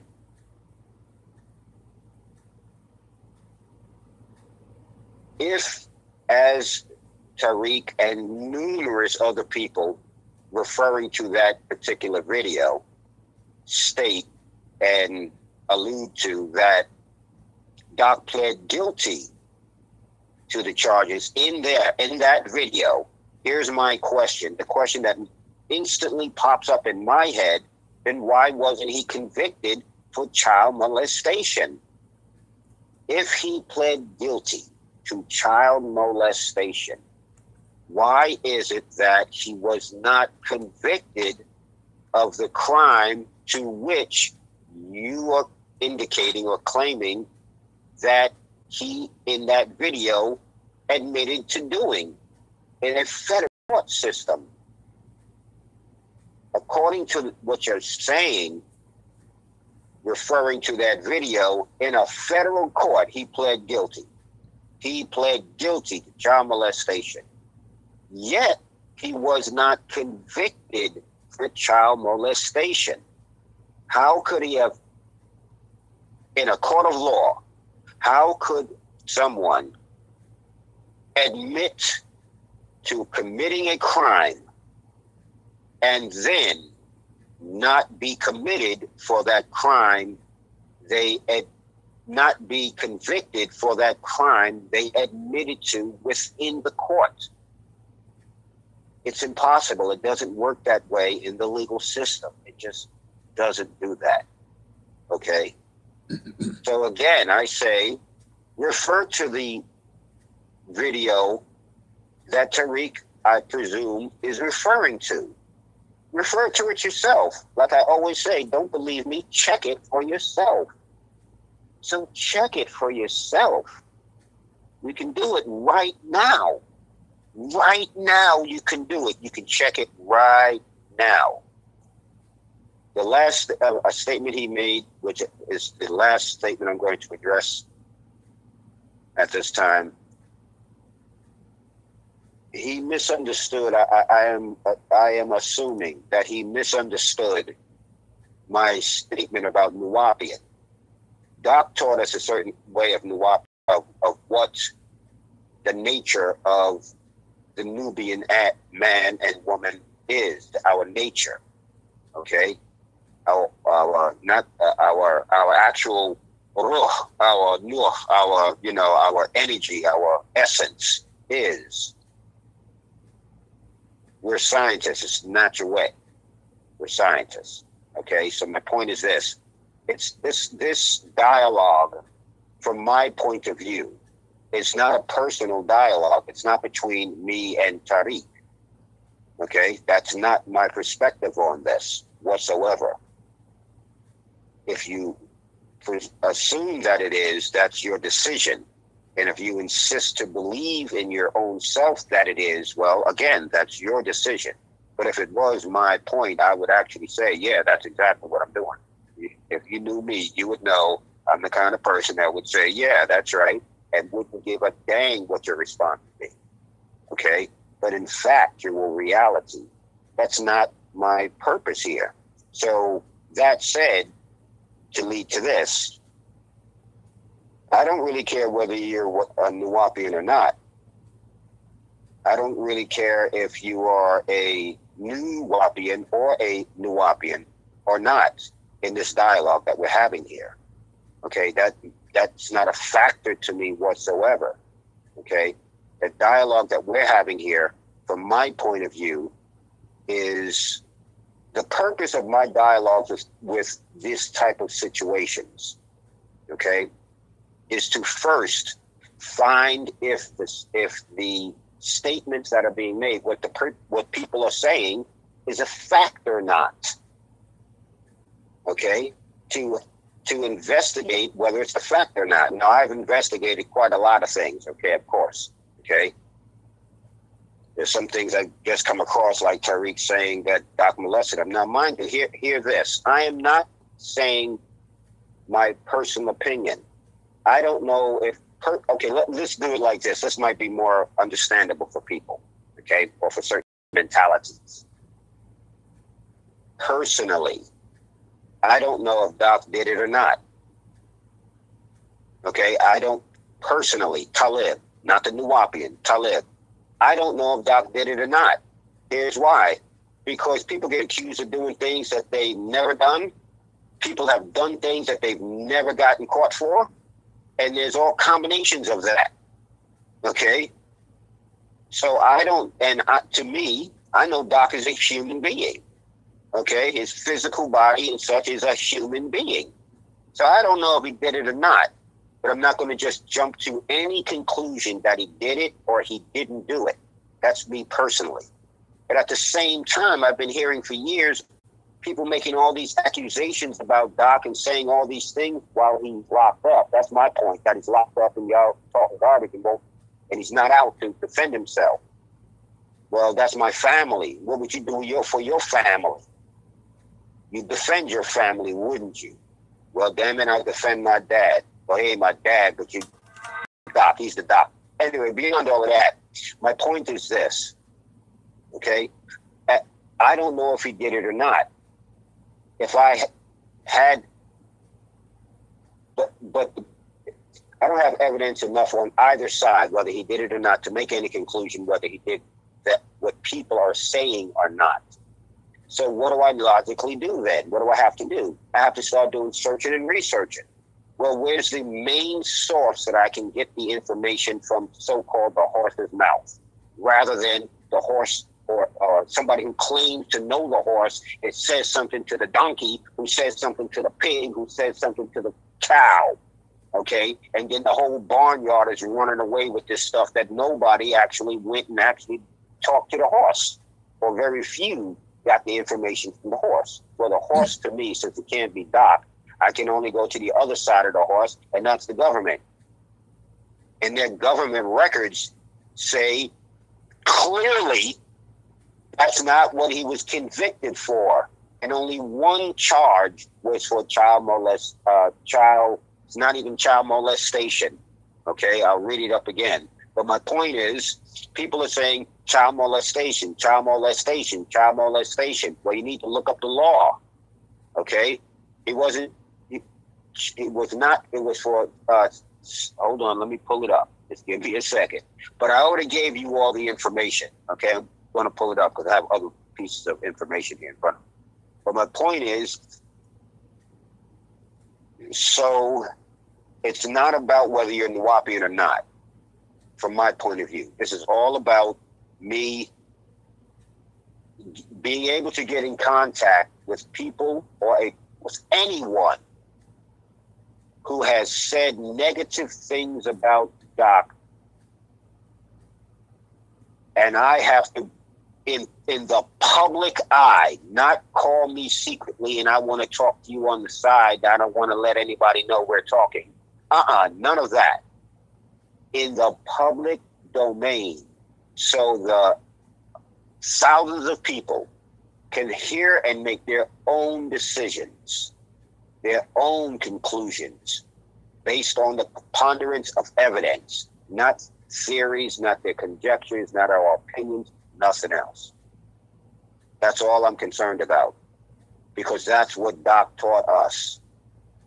That's what he taught us to do. He let us know who we are. This is what we do. We investigate things. Okay? So it's not about all of that.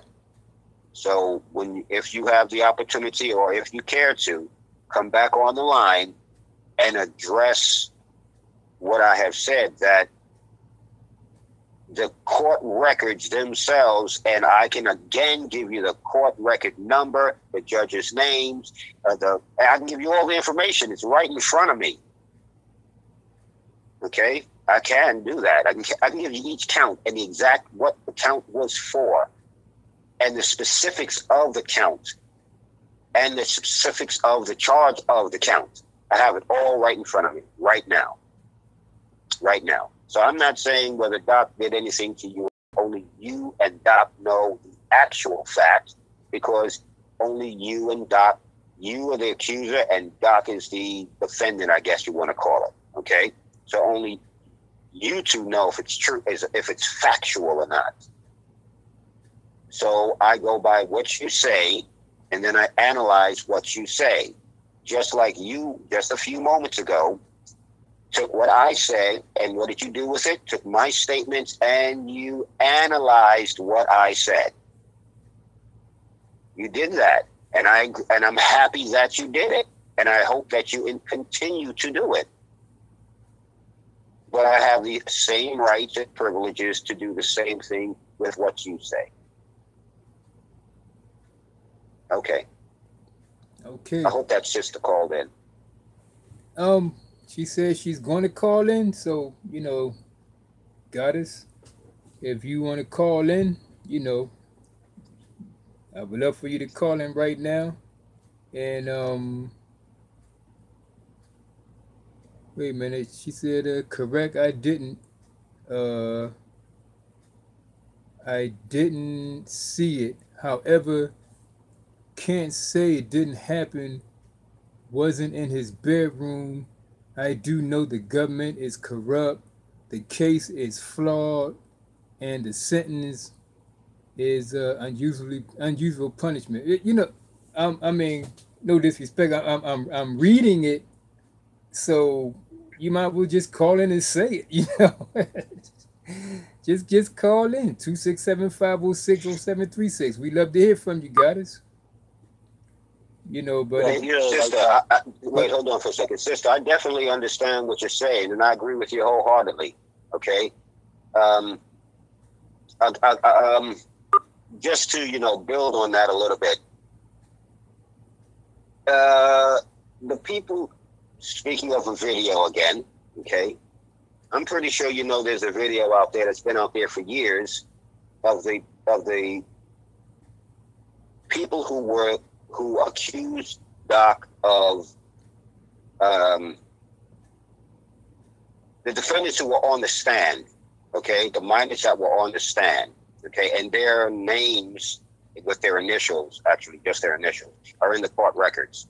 And I was going to address that earlier, but I'll leave that alone because it's not really worth going into. My point is this. Man, I had 5 things to say here. Okay,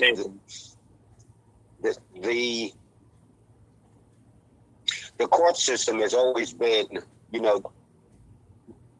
Nubians or black people have always been given harsh than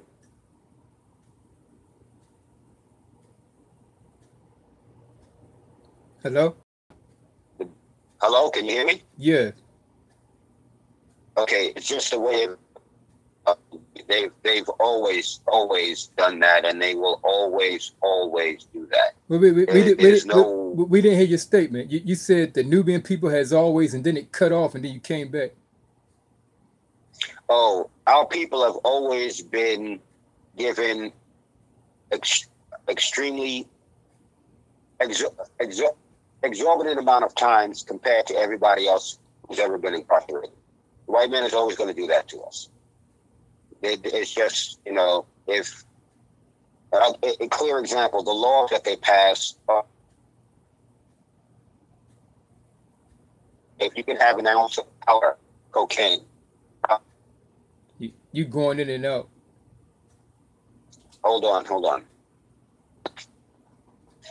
If I may. Huh? Hold on for a second.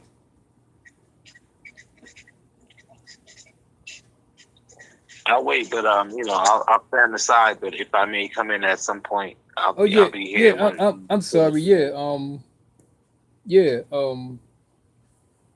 Brother Taalib, you want to let Taariq come in real quick because you was before you go on because was him and then you. Sure. Okay, I ain't mean to cut you off. I'm just trying to be fair. That's right. Exactly right. I agree. All right, go ahead. I just want an opportunity to try to respond to some of the statements that Brother Taalib just made.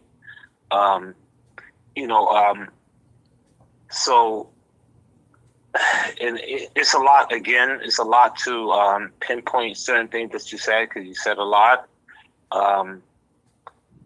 As far as you made a statement about Malachi York being, if you look at the record, he wasn't charged with child molestation in the federal court. And you made it a point that He was charged with one count. I'm sorry, just with one count. Yes, And it wasn't yeah, child one count that had it was in the perimeter of child molestation, but it wasn't worded as such. It was dealing with transporting minor for the intent. So you did mention that. You did say that as far as the charges are concerned, and then you also stated that why wasn't he convicted of child molestation in the federal system in particular, because you eventually made it specific to the federal system, that he wasn't, why wasn't he? All local, sorry, all local system.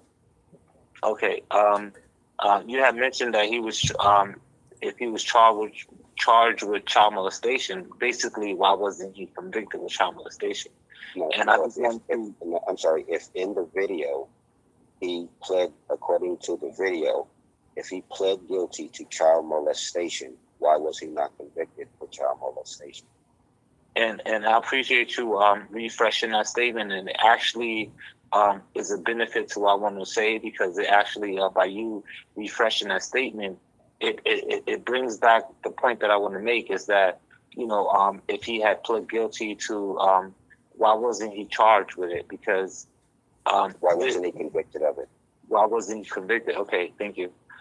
He wasn't convicted of child molestation simply because he had pled guilty to child molestation.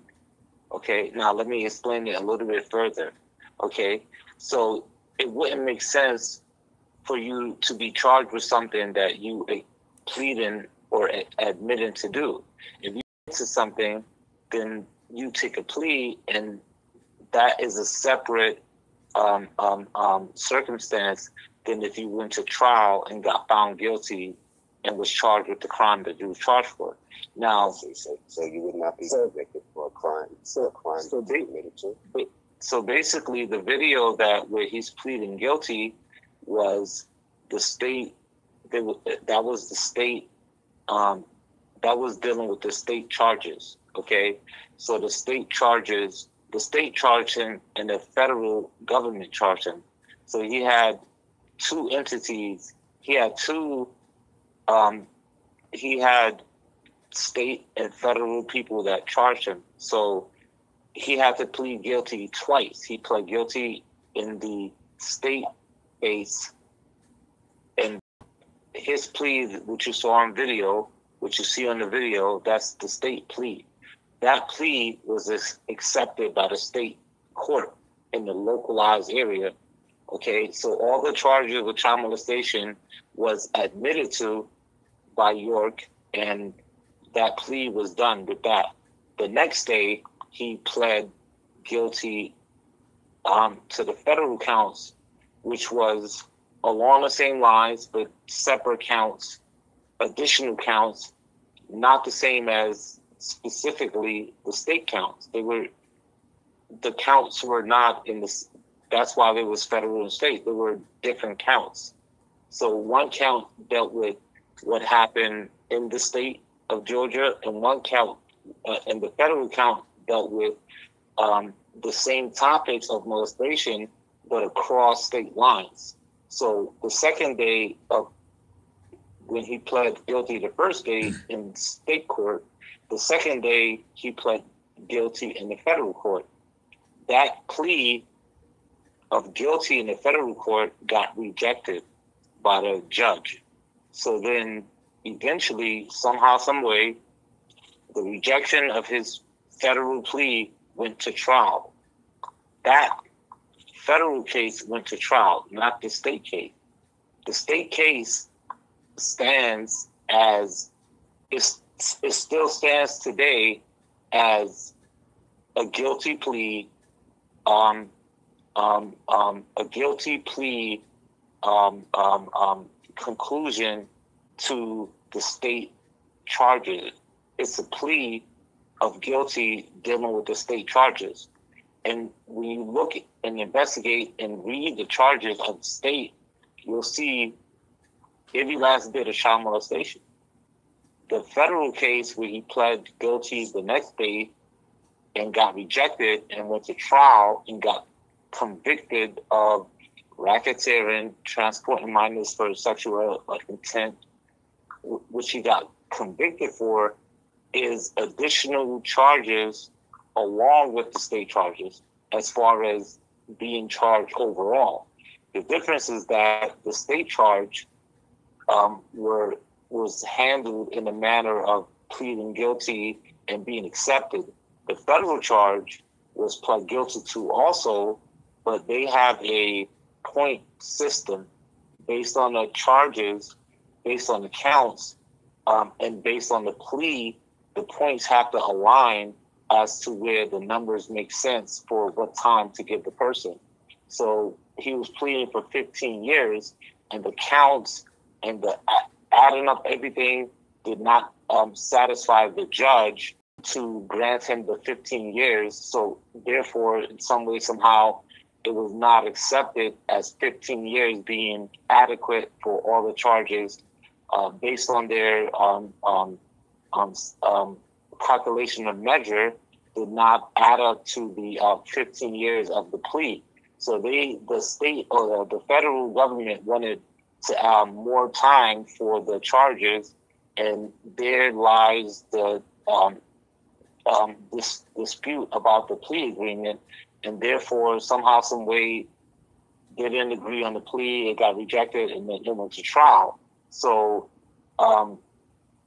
when you say he was not convicted for child molestation, it's a confusion because he pled guilty in the state court. He pled guilty in the federal court. The federal court was rejected, and then that's what he went to trial for, federal charges. So the federal charges will benefit you in expressing that he did not go to jail for child molestation because it's not worded as such. So if you go to the documented state court, you will see that he did plead guilty to child molestation. If you look into the counts in the state plea that stands, you will see that those counts deal a lot more so than the federal counts with child molestation. So when the federal plea got rejected and eventually went to court, that's where the trial came in hand. And because the transportation of minors, and me being one person that went from upstate New York to Georgia, associated with that charge of transporting minors with the intent of sexual interactions or whatever. But because I was being molested upstate New York and it was in Georgia, in another state, being molested in Georgia, it dealt with the federal crime. So then my testimony and my statement and my story applied to the federal charges that he was being brought up for, even though it wasn't specifically worded as child molestation.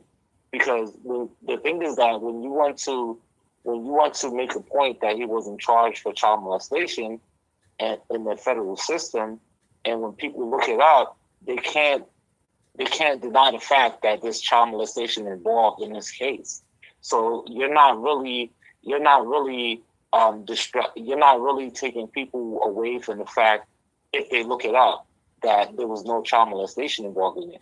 So what you're actually doing is you're trying to just delay the response of the truth, because when you word it a certain way, as if he wasn't convicted of something that had to deal with child molestation, you're not really letting the people know what the actual case is all about. Because when you look at the federal trial and when you look at the transcripts in the federal trial, the majority of the transcripts, and a lot of it has to deal with money laundering and stuff like that, that's there too.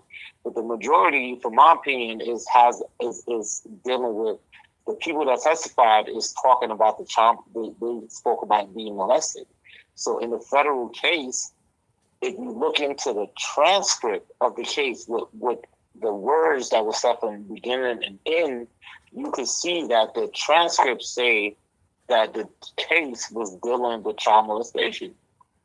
So whether you want to have the proper, whether you want to put the coat on a proper hanger or not, you still hanging up the coat.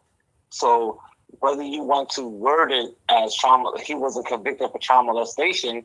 When the children that testified went to court, they was testifying about being molested in the federal court, which you're saying that he wasn't convicted of child molestation for. So then when people look this up, and when the transcript is available, and when they able to get it with the redacted names, that's all is just redacted names, but the story is there.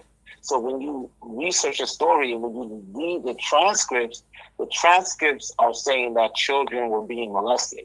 The transcripts is not being transported from one state to another.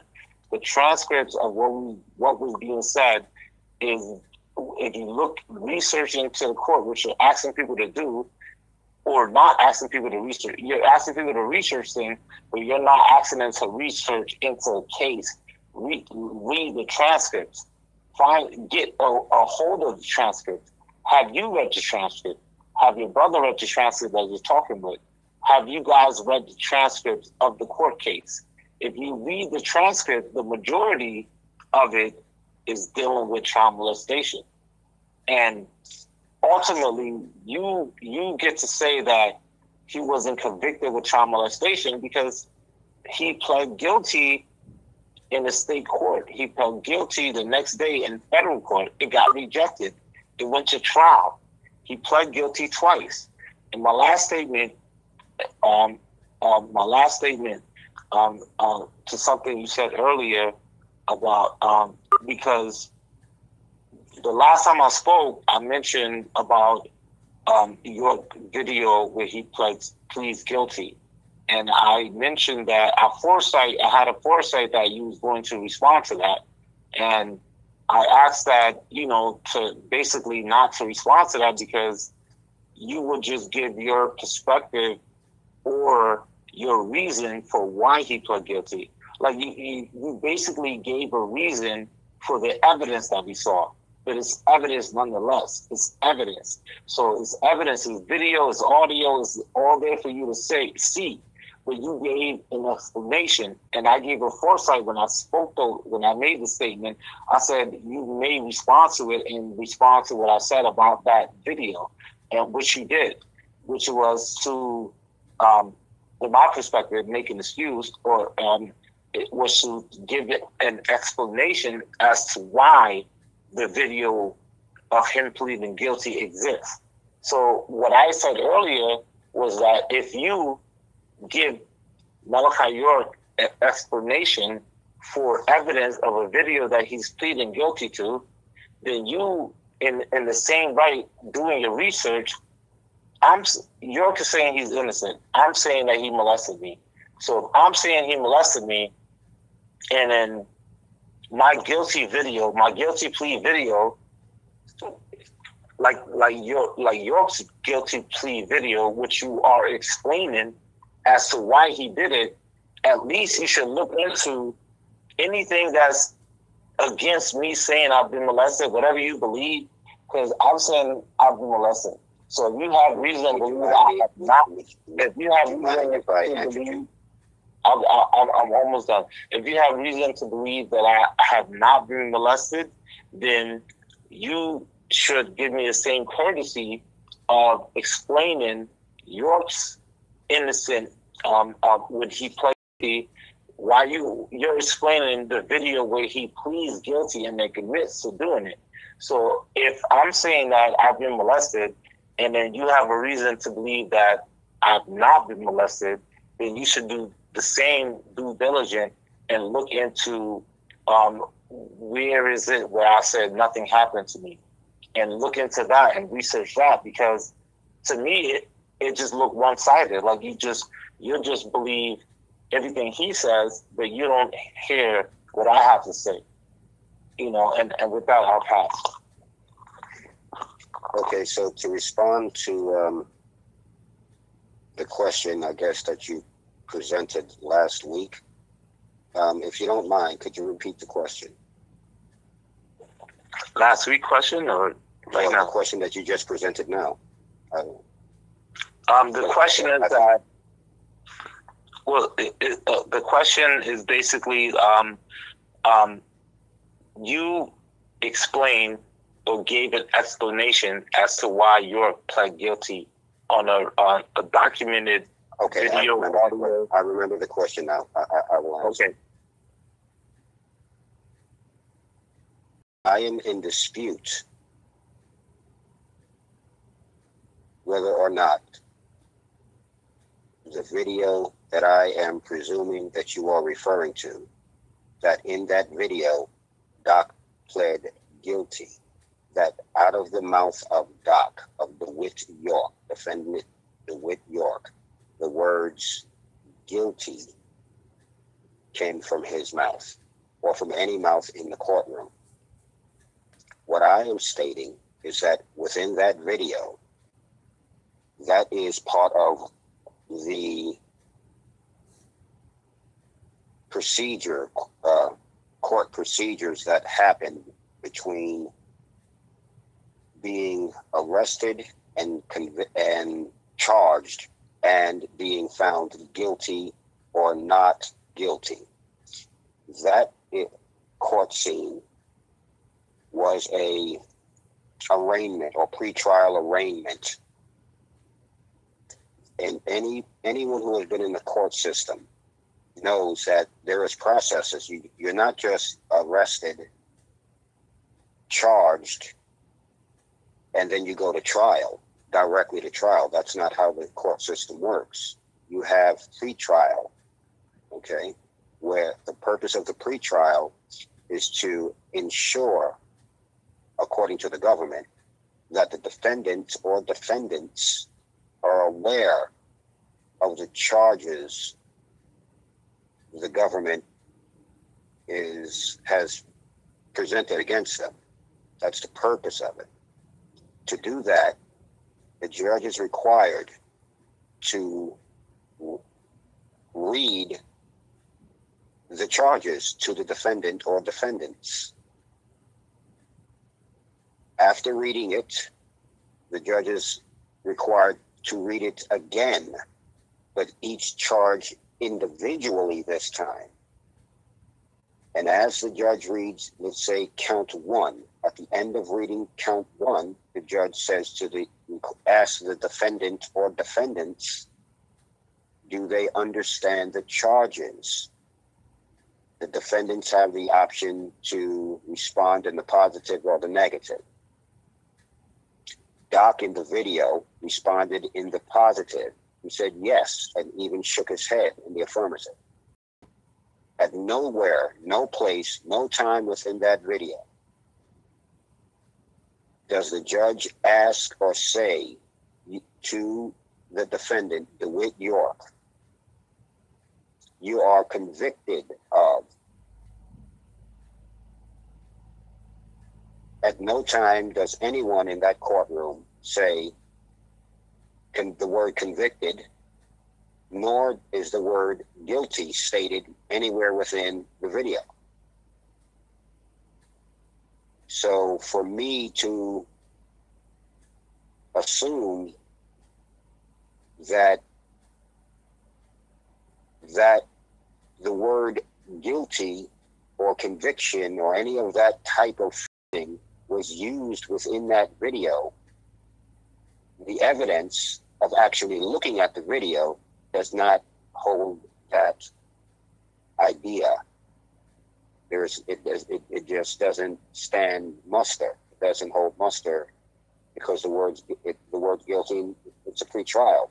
The other indication in the video is this, to me anyway. If there's a trial, there's going to be a jury. Why was there no jury in the jury box, which is clearly seen in the video? There are no papers on the prosecuting table or the defendant table. There's no paperwork there, none whatsoever. The counsel for defendant DeWitt York in the video have one small, it's not enough paperwork there for a court case. This was just nothing but a pre-trial arraignment. That's all that was.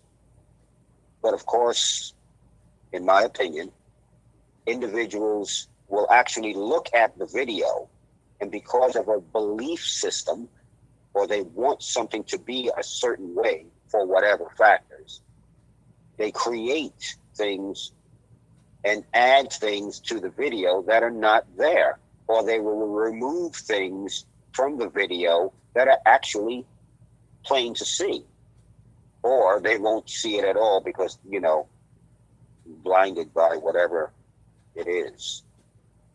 So like I said to everyone, like I requested, all anyone had to do was pull up the video while we're on the phone. You could have done that.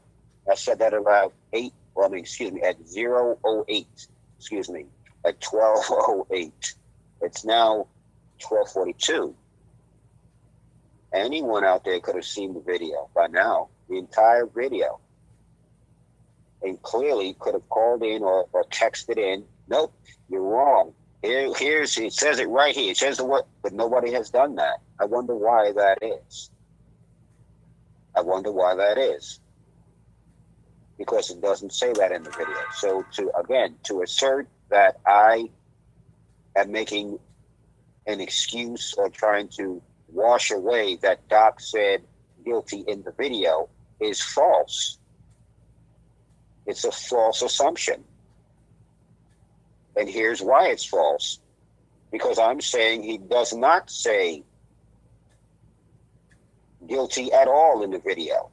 There's no guilty conviction or anything about that. It is a reading of the charges and making sure that the defendant, in this situation, DeWitt York, understands the charges that the state and that the government has charged him with. Next, I want to make this very clear. And again, don't believe me. Check it for yourself. Go to Black's Law Dictionary, 10th edition. The reason I say Black's Law Dictionary, for those who do not know, Black's Law Dictionary happens to be a peer-reviewed dictionary. Peer review means, for instance, when the Supreme Court, when the Senate and Congress have to reference law, they can make judgments and make decisions. Guess what law book they reference? Black's Law Dictionary. Another good one is Duncan's, but I'm not going to even go into that. The Supreme Court and the Senate and Congress, top lawyers, Harvard, Yale, you're talking about the big boys in law. That's the dictionary they go to for what the definition of the legal definitions of particular words are. Right there. So I say 10th edition, Black's Law Dictionary. You don't have to spend a dime. We're in the computer age. You can get it online free. You can read the whole dang thing. Or you can just pull up on Google, just say Black's Law Dictionary. Let's say, for instance, you can put up, like, you can say this, plea, Black's Law Dictionary. You'll have the definition right in front of you. Conviction, Black's Law Dictionary. Okay, now the reason I bring that point up, if you make a plea, no, excuse me, let me start like this. You make a plea, you get sentenced. You get convicted, you get sentenced. After the conviction, you get a sentencing. You make a plea, you can then you are sentenced because you made a plea. Now I want to make this very clear. A conviction can only happen once a trial is held, because then you are convicted. Look at the word. Look up the word in Black's Law Dictionary. It's like convicted by a jury of your peers. I know most of you have heard that phrase before. You've watched these television shows. Come on, convicted by a jury of your peers. Okay. A conviction. Then you go to. You are handed a sentence. Okay. If you plead, you did not have a trial, so you are not convicted. You plead and you were sentenced. There's a difference. Look it up. Look it up. Just look in Black's Law Dictionary. Look it up. Okay? So, if somebody plead, there would be no trial. If you pled guilty to something, there's no need for a trial because you admit to the crime. You admit to the offense. What Brother Taariq is saying, or wants people to believe, is that you're in the legal system that has charged you with a crime. You say, yes, you did the crime. And that same legal system does not convict you for that crime. That they went through all the time to arrest you for, go through finding you, arresting you, all the paperwork, all the things that need to be done, the pre-trial arrangement, getting you a law, please, come on now. So they tried you for something. And here's the charge that he says is child molestation. You're not tried for, hold on, let me pull this up. You're not tried for interstate transportation of minors with the intent to engage in unlawful sexual activity, which is one particular crime. Crime. Child molestation is another particular crime. Look it up for yourself. Go to Black's Law Dictionary. Just look it up. Okay? Two different crimes. I said already, gave the analogy of R. Kelly. He was charged for unlawful sexual activity with a minor. He was not charged for molestation. Okay? There's a difference. Okay? So my point is this. So a person, the government, think about this. You're talking about the government here. The government arrests somebody after bringing in the National Guard came and arrested this person, destroyed the land, arrested. Please, you have to see it. Okay, my point is this. So they went through all of that. The government, United States government, went through that. And one of their main charges, according to Taariq and others, was child molestation. They arrest the person. They capture the offender. The offender in their court system admits to the charge. And then the United States government does not charge the person. Does not convict the person of that crime. Whether it be local or state. Local, state, or federal. Does not do it. They don't convict that person for that crime. They do not sentence that person for that crime. That person gets no time for that crime. Come on, you know the legal system won't work like that. Please, you admit to anything in the courtroom. They're convicting you for it, and you know it. Everybody knows it's common sense. Other thing, Taariq adamantly insists that somewhere within the court documents, in the court documents themselves, Doc is charged with child molestation. It says child molestation, according to Taariq. Not unlawful sexual activity, but child molestation. And that he was charged with this and was convicted for it, among other convictions, by the federal, local, or state. I don't care which one. It says he was charged and convicted for it. Well, I have the case right in front of me. I have it right in front of me. Again, it's case number 04-12354. United States of America Plaintiff Appellee versus DeWitt D. York, a.k.a. Malachi Z. York, etc. Defendant appellate. This is taking place in the United States Court of Appeals, 11th Circuit.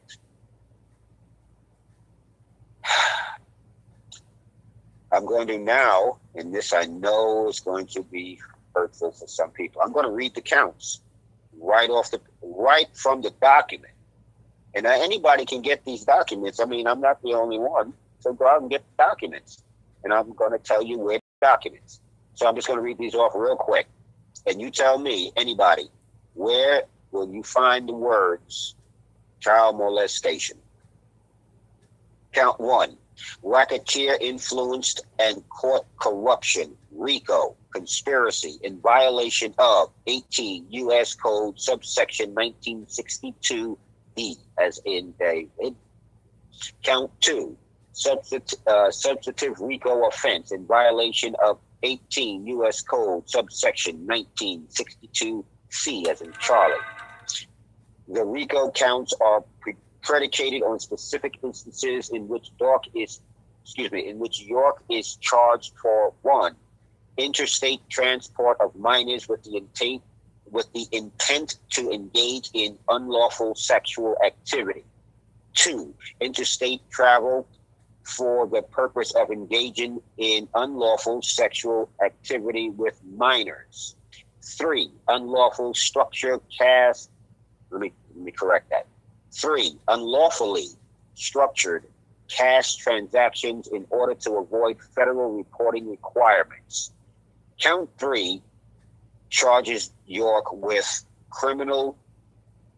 general criminal conspiracy to engage in the interstate transportation of minors with the intent to engage in unlawful sexual activity, and conspiracy to unlawfully structure cash transactions to avoid federal reporting requirements in violation of 18 U.S. Code subsection 317.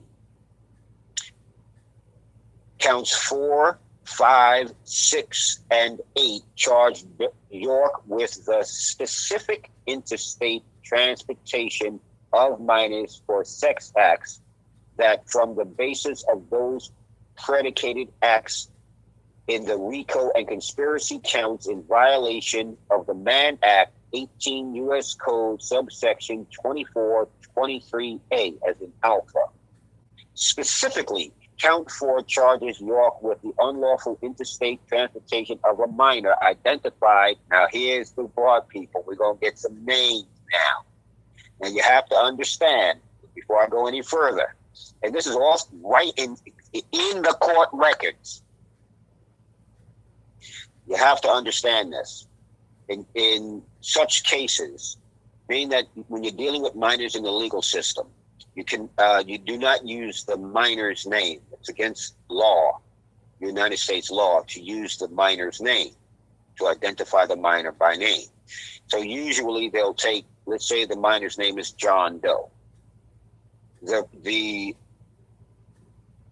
normal operating procedure is, let's say the name John Doe. You take the J and the D, the first letter of the first name and the first letter of the last name. And that's the acronym that identifies the person. Okay, the minor. With that information in mind, okay? And don't believe me, check it for yourself. Specifically, Count 4 charges York with the interstate transportation of a minor identified as I.J. from Sullivan County, New York to Eatonton, Georgia in February 1993. Count 5 charges York, let me read that again. Count 5 charges York with the unlawful interstate transportation of 3 minors, three minors identified as K.H., A.N., and D.N., D as in David, N as in Nancy, from Sullivan County to Eatonton in April 1993. Count 6 charges York with the unlawful interstate transportation of a minor identified as A.T., A as in Apple, T as in Tango, from Kings County, New York to Georgia in April 1993. Count 8 charges York with the unlawful interstate transportation of 3 minors identified as AN, KL, and SW from Georgia to Florida in 1996. Count 7 charges York with a 1996 act of interstate travel from Georgia to Florida for the purpose of engaging in unlawful sexual activity with minors in violation of the Mann Act, 18 U.S. Code, subsection 23, B as in Bravo. The minors in the minors in count 7 are the same minors named in count 8. Counts 9, 10, and 11 charge York with the acts of unlawfully structuring cash transactions from the Let's do that again. Counts 9, 10, and 11 charge York with the acts of unlawfully structuring cash transactions that form the basis for those predicated acts in the RICO and conspiracy counts of the indictment. Specifically, now they go into the RICO, but nobody's concerned about that. They're only concerned about this supposed child molestation. So my point is, according to the court documents, there is nowhere in the court documents that Doc is charged with child molestation. Secondly, there is nowhere in the court documents where it says Doc pled guilty to child molestation. There is nowhere in the documents whatsoever. So I can sit here and say, Doc pled guilty to shooting his wife in the face, diverting funds that were given to the community into a secret bank account that he kept for his mom, so because he knew that one day he was going to get arrested, and so he was setting a secret account up for his mother so that he would have money on the side and his mom would be taken care of. How do I know that? Because I don't have to say how I know it. I know it because, I was there, and I heard it from John Doe. Come on now, I could say anything here. Okay. The evidence is, so I made that statement that Doc did that and hid money and all of that. Now anybody have the common sense to say, prove it? Okay. So you say prove it. And I say, well, I used to hang out with Doc in 1992 when he, and come on, man, that's no proof. That's no proof at all. There's no proof that I even hung out with Doc. Why? Because I'm locked up, so I can say anything I want to. And there's no way that Doc can defend it or not defend it. Nothing. Okay? But the evidence, according to the only other place I can get valid information, non-biased information, is go to the court records themselves. The court records do not say anything about child molestation, nor do the court records say anything about Doc pleading guilty. So, Taariq, you've had enough time now to go to that video that you alluded to and tell us all who are hearing this exactly where in that video, at what point in that video does Doc say, yes, I plead guilty, or guilty, or that the judge or anyone else in that courtroom says to Doc, conviction, you are convicted of this, this, and this. Also in that courtroom, there's no paperwork on the defendant's or prosecuting table. There's no jury in that courtroom. There's only 4 people in that courtroom, according to the video. Now, of course, there are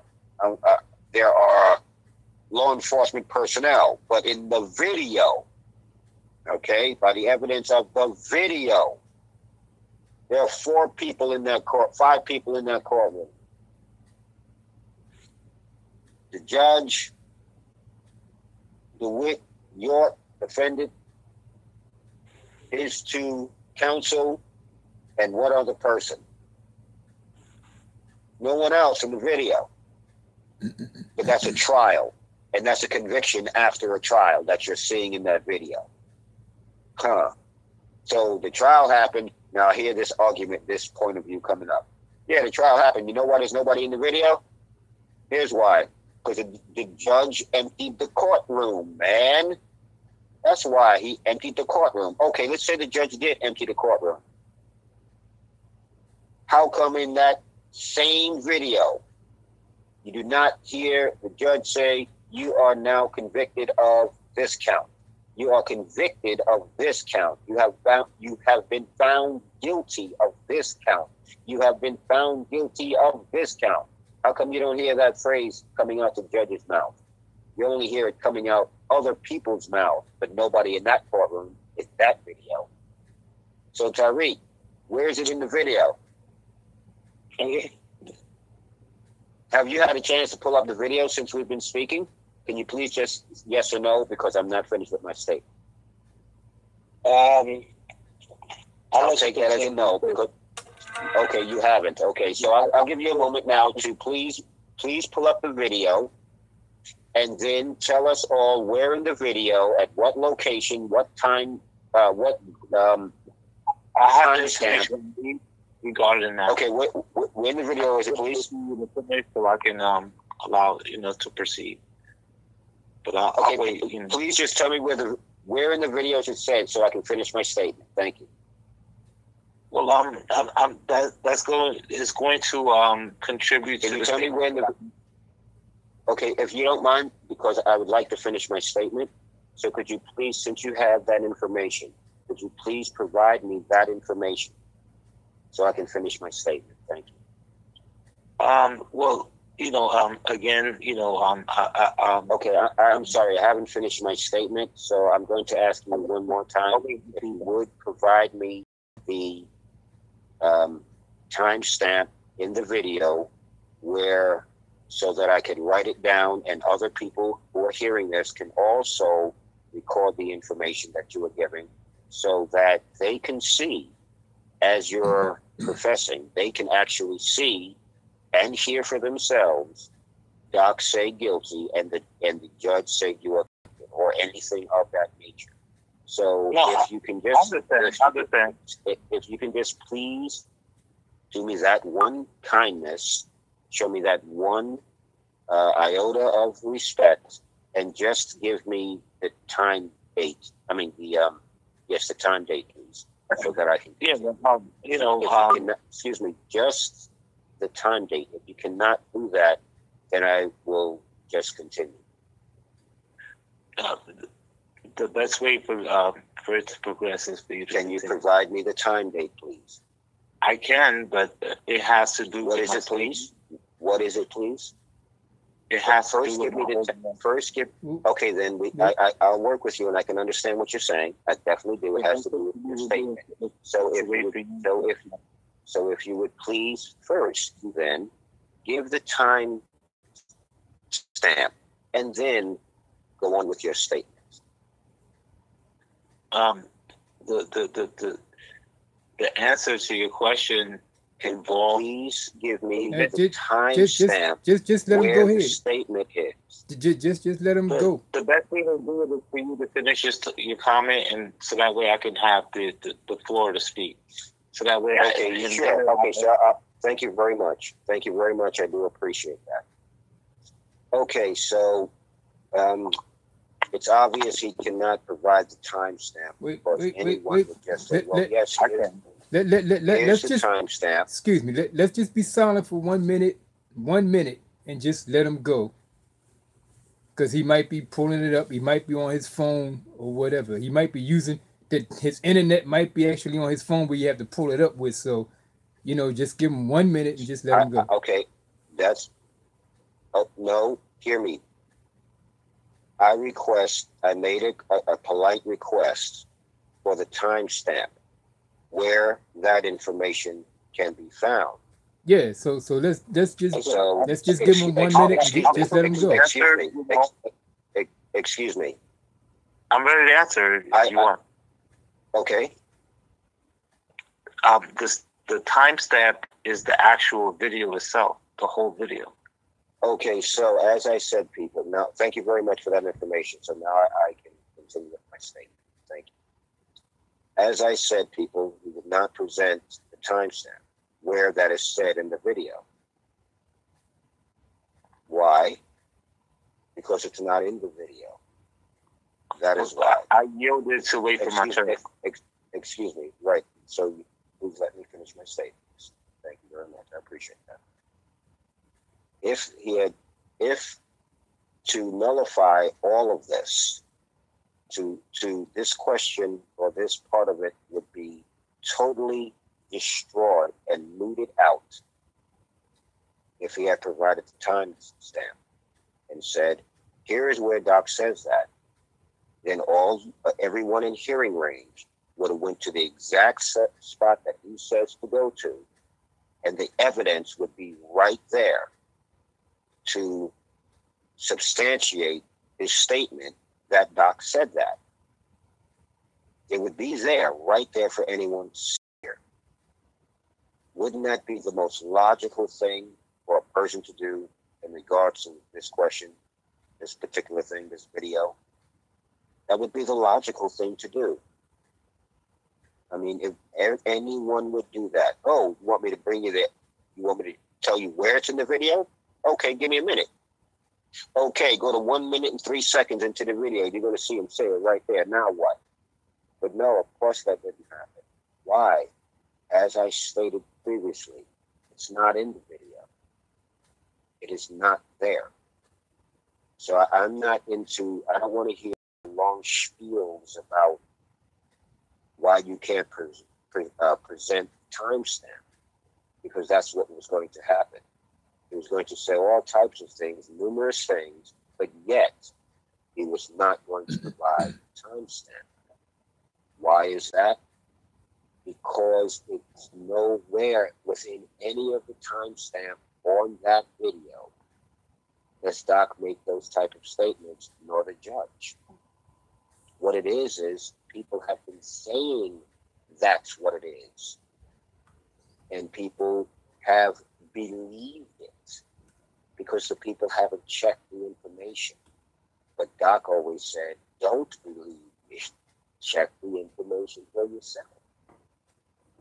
So, logically, it's simple to actually just go to the video, find the spot where Doc, the spot or spots where Doc says what Taariq and hundreds of other people claim he said. And so, yeah, it's right there. That's where you can find it, right there. Wouldn't that end the conversation in less than an eye blink?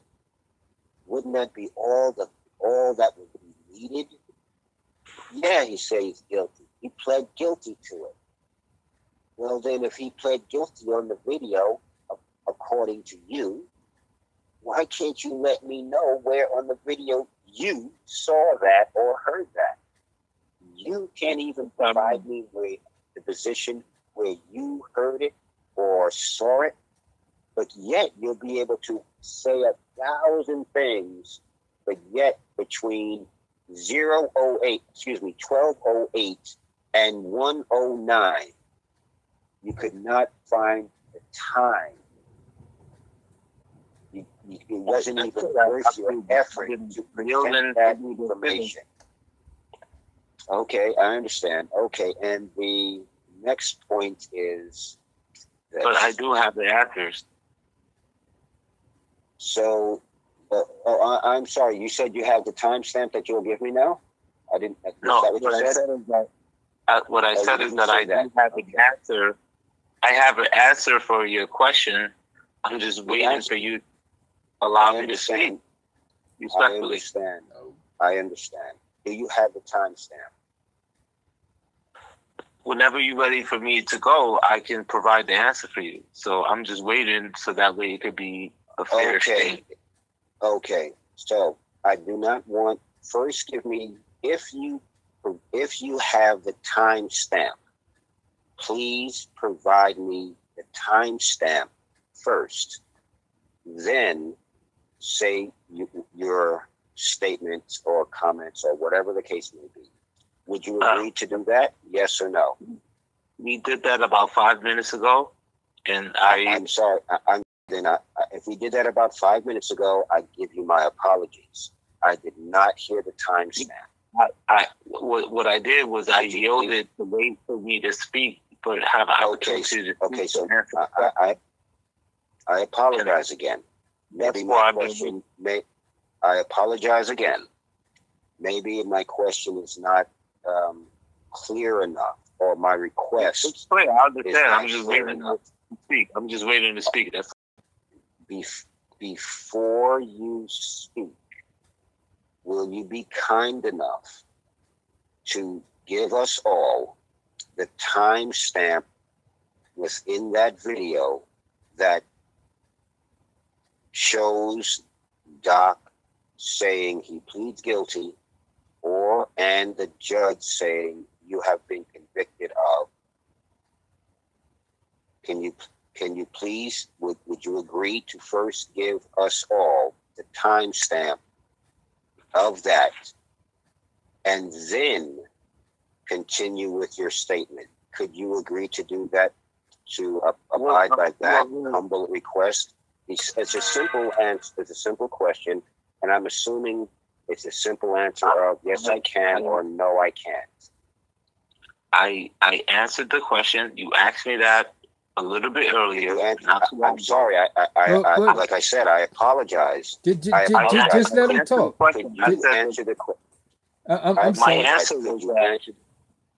My answer was for short, because I was yielding until I had an opportunity to speak. So the short answer was the timestamp was the whole video. So that was the answer that I replied to the same question. So my answer is the timestamp is the whole video. Until I'm able to elaborate further, I'm yielding until you relinquish and allow me to speak. Until then, and I would like to elaborate on that, but the short answer I'm giving you just do it for you to continue and finish what you're saying, and when you're ready for me to respond. Just do it right now. Go ahead, elaborate right now. Yeah. So again, it's a lot to respond to because a lot was said.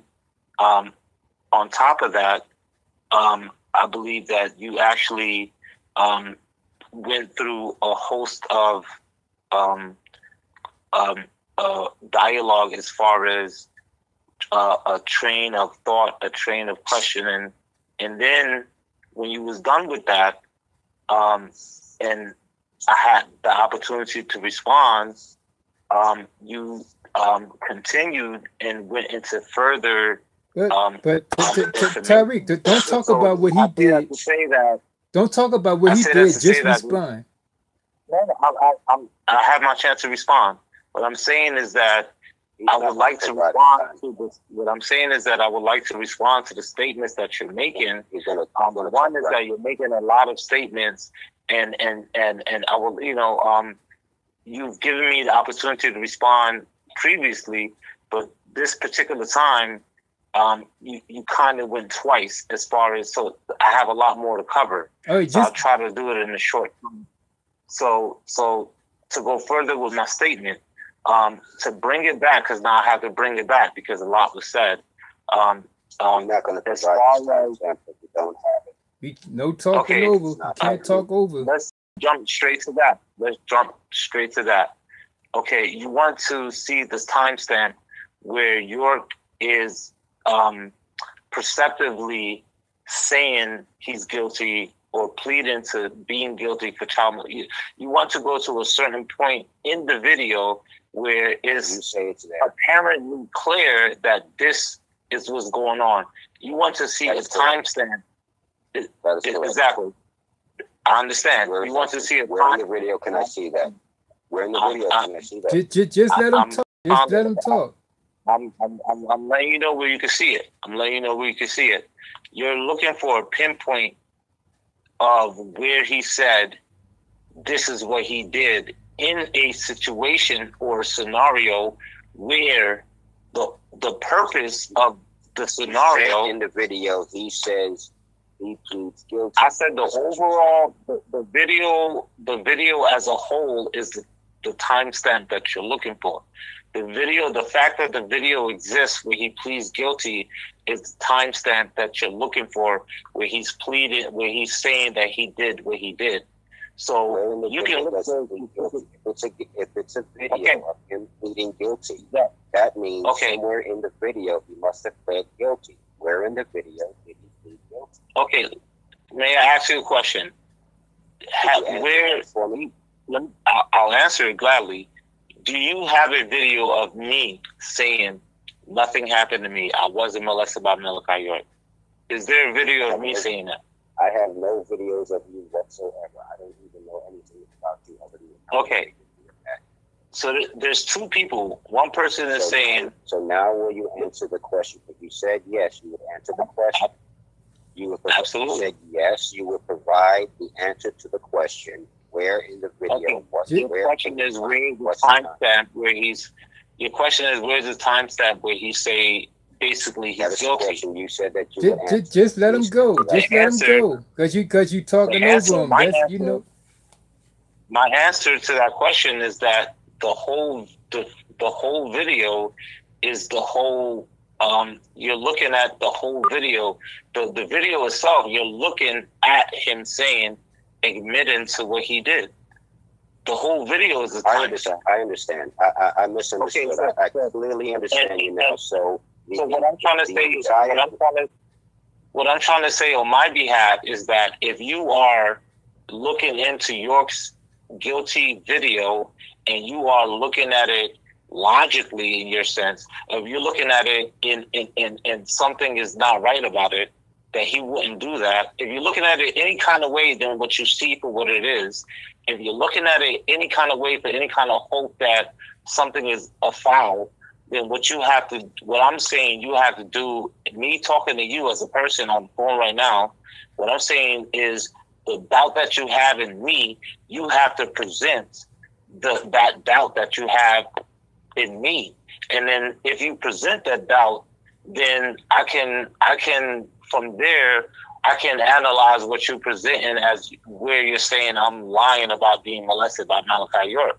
Because there's no video of me saying I was not molested by Malachi York. There's no audio of me saying I was not molested by Malachi York. But there is a video of Malachi York pleading guilty to molesting children. Now, you made a statement, and because you went through a lot, so you made a statement that present during his guilty plea. So you was insinuating that there was no trial, there was no conviction, it was a guilty plea. But what you have to acknowledge, and what I would, not saying I have the knowledge of the court system, what I would have to assume is that when you take a guilty plea, you do not go through the trial process in order to be convicted. You're saying you're admitting that you did something, and because of that, you take a lesser charge because you take less of a hit because you're admitting that you still gonna do your time sometime, but you take less of a hit. You get some type of mercy because you admitted to the crime. So when you admit to the crime, there's no formal process to go through a trial and convict you for something that you admitted to.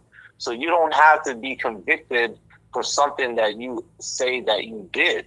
If you say you did it, then you're asking the people that's charging you and accusing you for mercy, and therefore you asking them to have a heart and let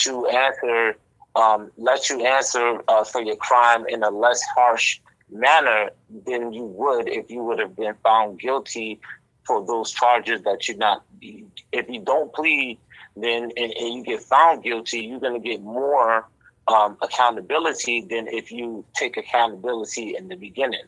So when you're saying that, when you're trying to explain why the dynamics of the video because our last conversation, a video was a part of that conversation, and you was elaborating how video evidence in the court of law, in the court system, is trumps everything else. So you have to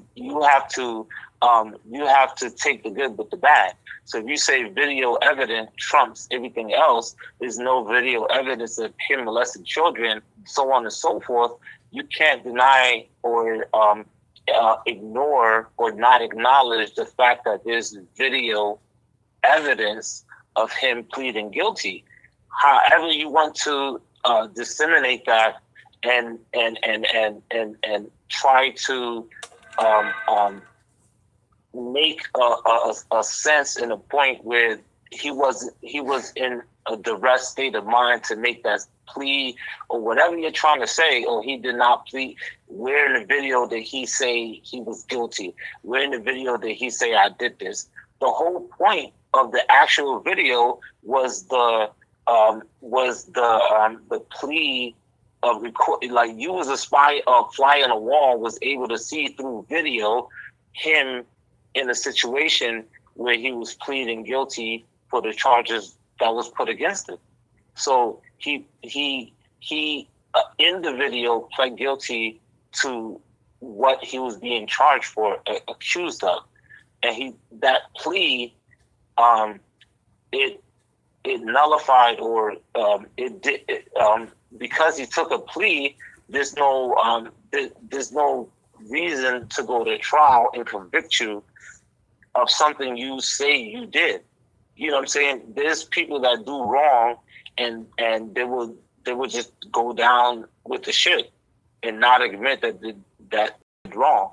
But there's some people that do wrong and will admit when they confronted and say, okay, yeah, you're right, I did wrong. And they'll stand up, they'll own it.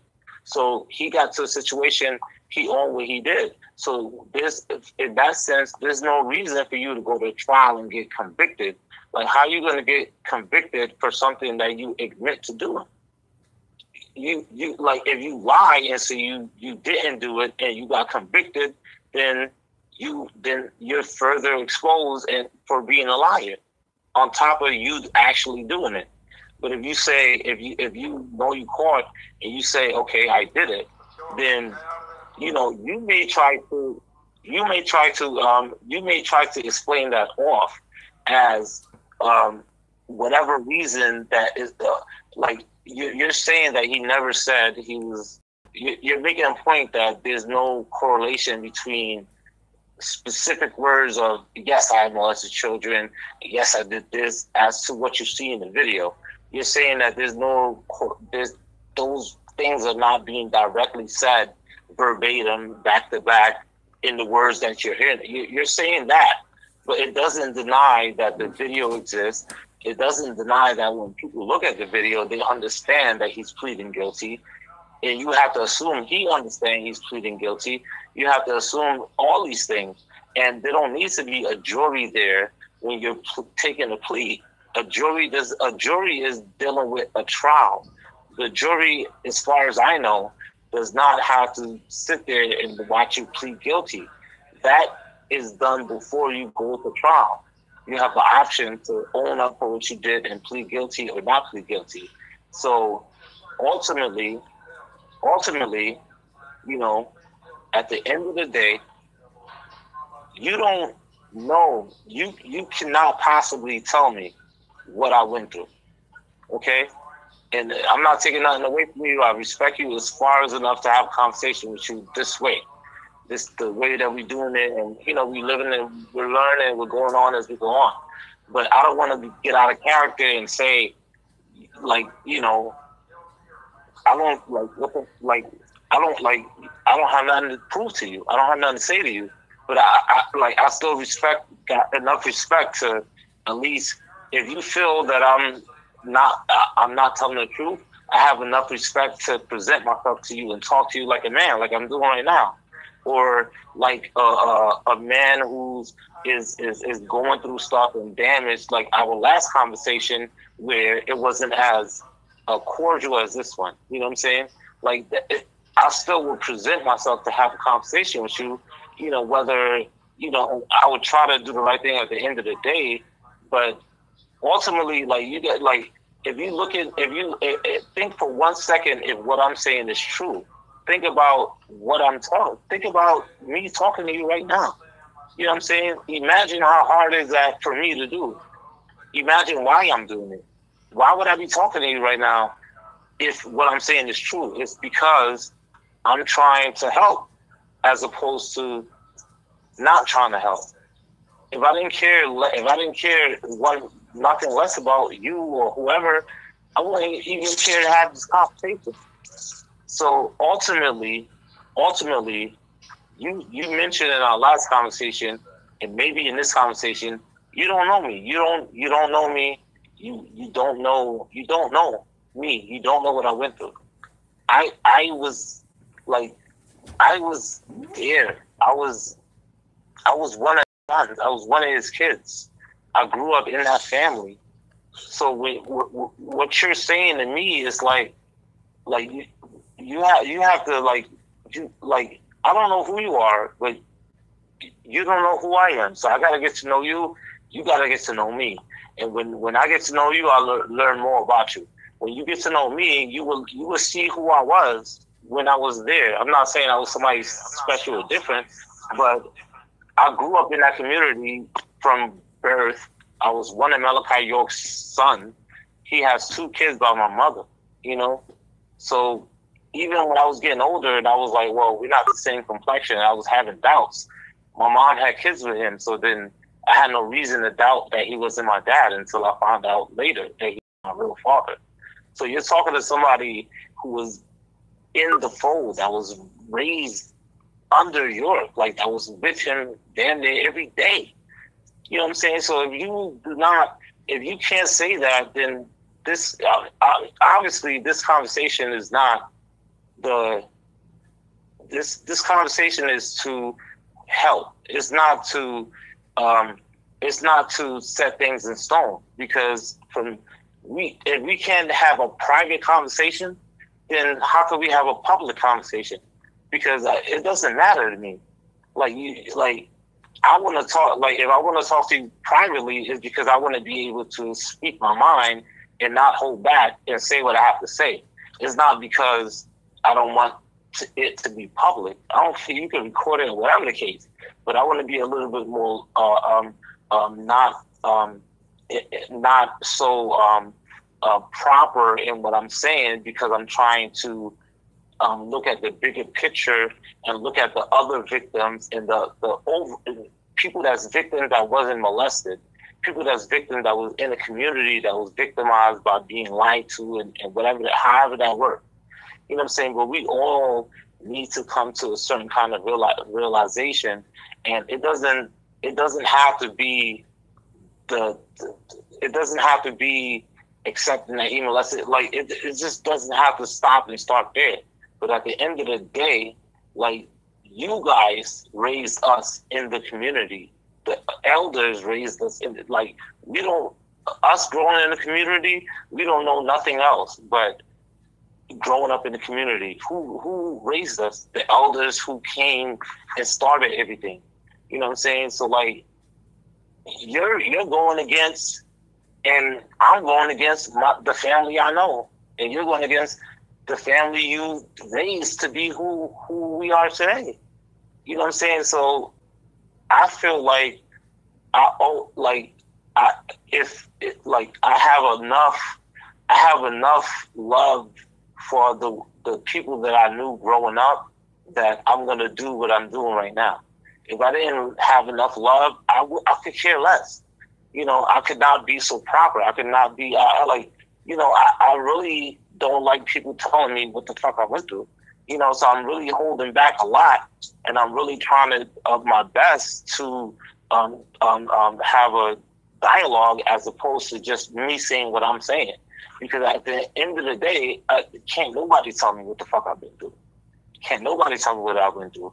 And I would not be saying this if it wasn't true. That's point blank period.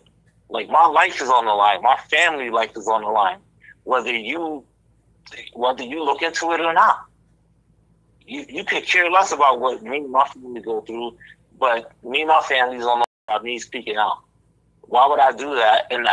And it's not like I'm not from the community. So some people, it's a community, or they got people to protect them. Like, no, I know the deal. I know what's up, and you know what I'm saying. I know how it is. So why would I know the inner ways of the community and speak out on and say something that's a lie to this magnitude?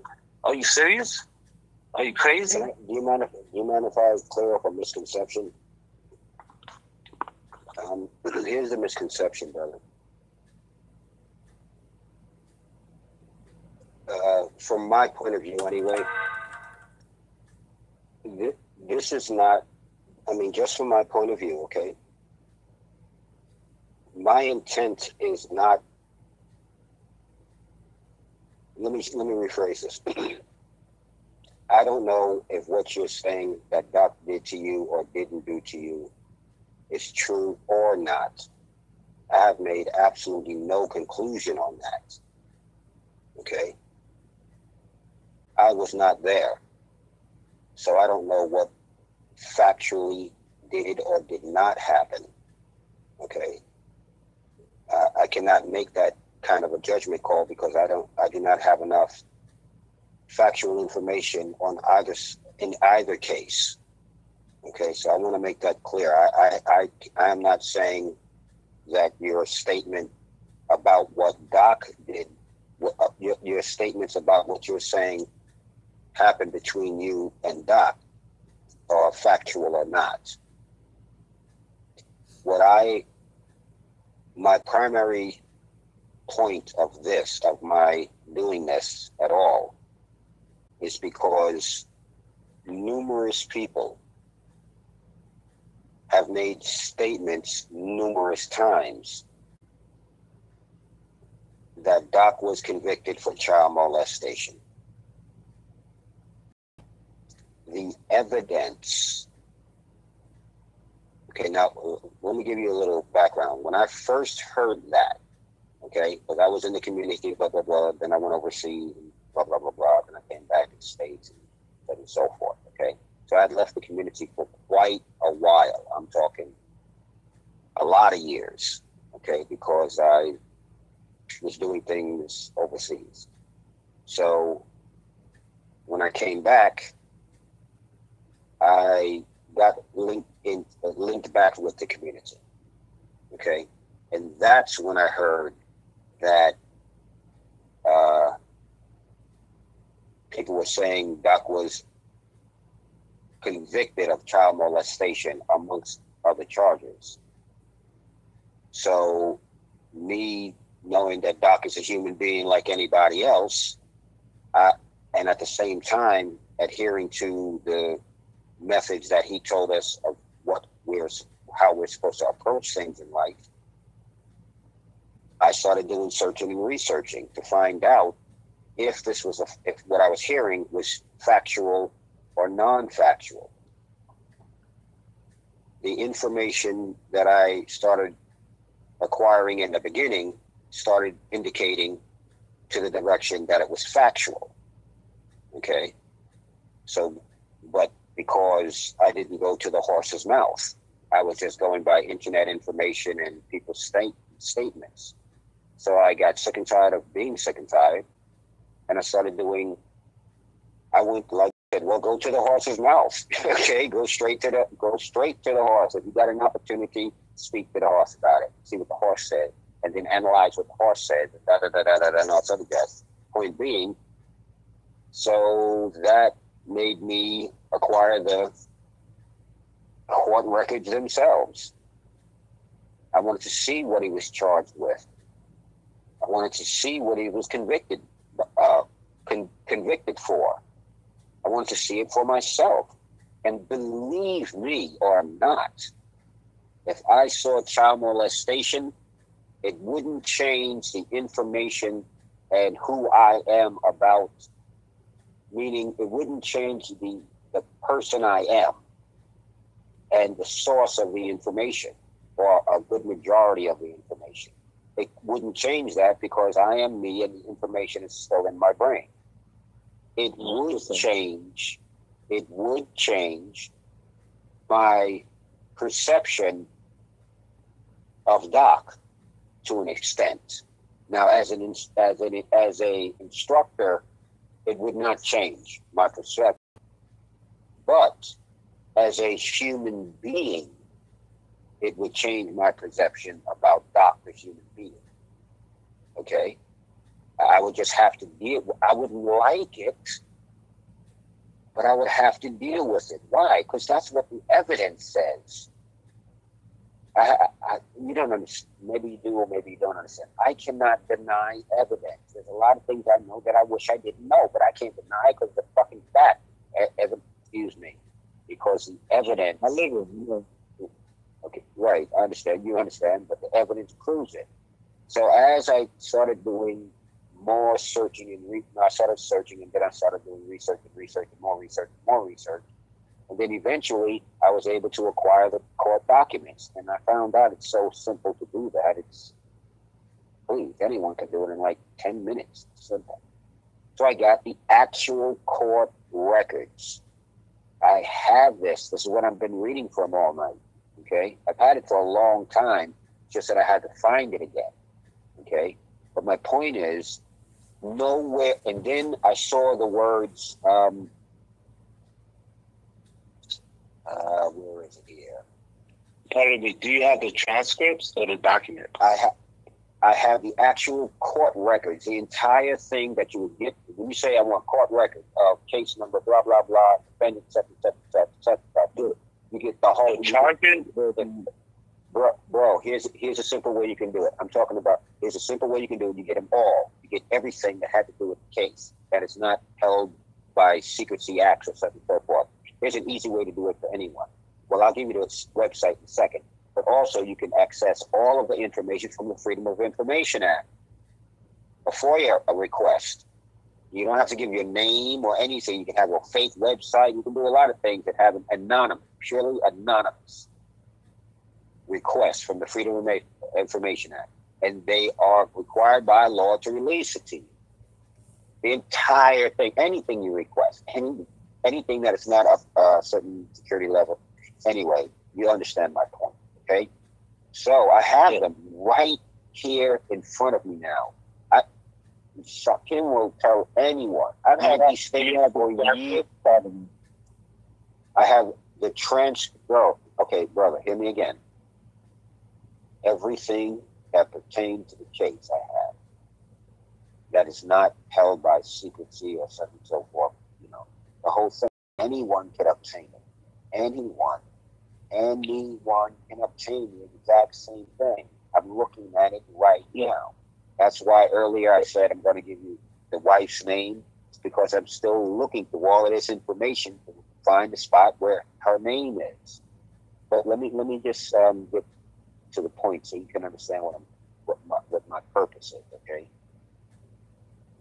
So once I heard the information, now I'm using the accurate word. Okay, the rumors that Doc was convicted of child molestation, and then once I received the actual court documents, the counts, everything, what the judge said, everything.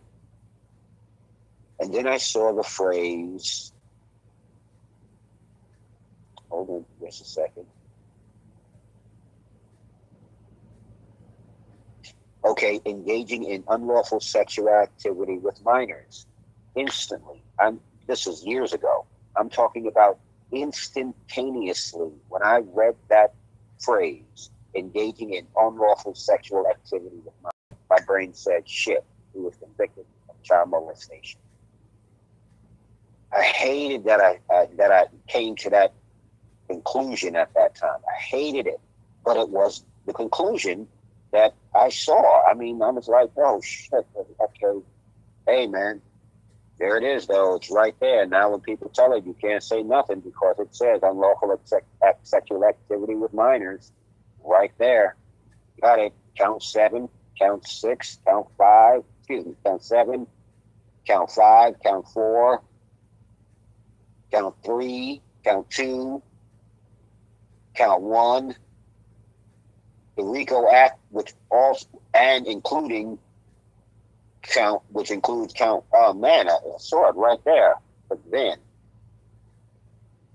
my brains, I was doing, after I came to that, once I got to that point, I stopped doing any more research, because there it was at that time for me that, yep, you did it right there. No question about it. Guaranteed. Damn it. But it's there. You got to deal with it. The facts say it. Boom, he was convicted of child molestation. So as I was doing searching and researching on other subjects, okay, I had to make use of Black's Law Dictionary. Okay. And so it occurred to me, after months and months of using Black's Law Dictionary for a different research completely, had nothing to do with this. It occurred to me to put in the words child molestation. I pulled it up, and it was not the same as unlawfully struck. I mean, excuse me. As interstate transportation of the same statement I said before. Okay. Oh, engaging in unlawful sexual activity with minors. I put that in Black's Law Dictionary. That's a completely different crime than child molestation. Okay. Or molestation, for that matter. Those are three completely different crimes. My point is, the law is very specific, okay? And just lawyers and the law, when they write laws and such and so forth, okay, they just don't do it willy-nilly. They don't just use words willy-nilly and put them together and such and so forth. And the facts of that that statement is substantiated by also going to Black's Law Dictionary and looking up the word law. Okay, and looking up the word legal codes. And you'll find out that it specifically states that laws are scientifically arranged. That's the wording. Scientifically arranged. That means each word is chosen for its definition, its actual definition, and placed within the law in a particular place, arranged scientifically. It's nothing in the law. It's no wording in the law. Is just by willy-nilly. So there is the crime of unlawful sexual activity with minors and the crime of child molestation are two completely different crimes. Nowhere in Doc's case, nowhere whatsoever are the words to be found child molestation. Numerous times it is easy to see the words unlawful sexual activity with minors. But those are completely two different crimes. Okay? They're different. So when people say that Doc was convicted of child molestation, that is not true whatsoever. That is not factual. It may be true to the individual who's making that statement, but to the legal system, that is not a factual statement. To the legal system, Doc was not convicted of child molestation, nor was he charged with child molestation. To the legal system, to the United States government, Doc was never charged with child molestation. Doc was only charged with unlawful sexual activity with minors. Doc was charged with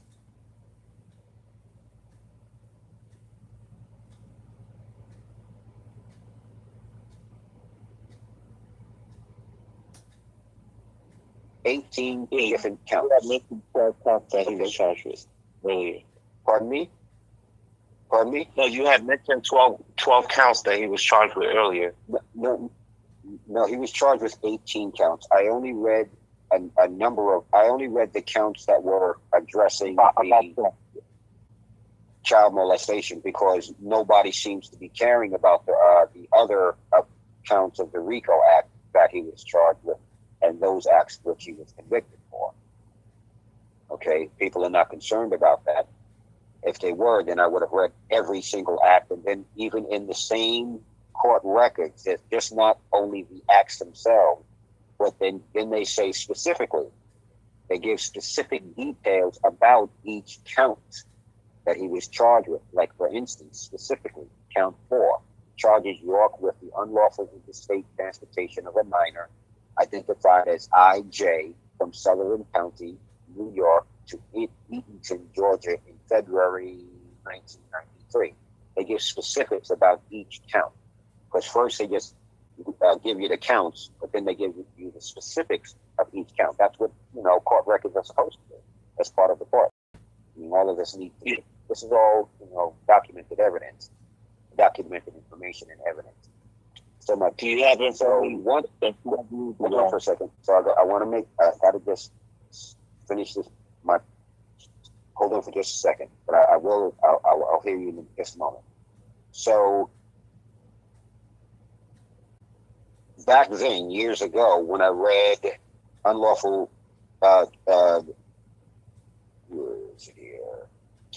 sexual activity with minors, I was assuming that was child molestation.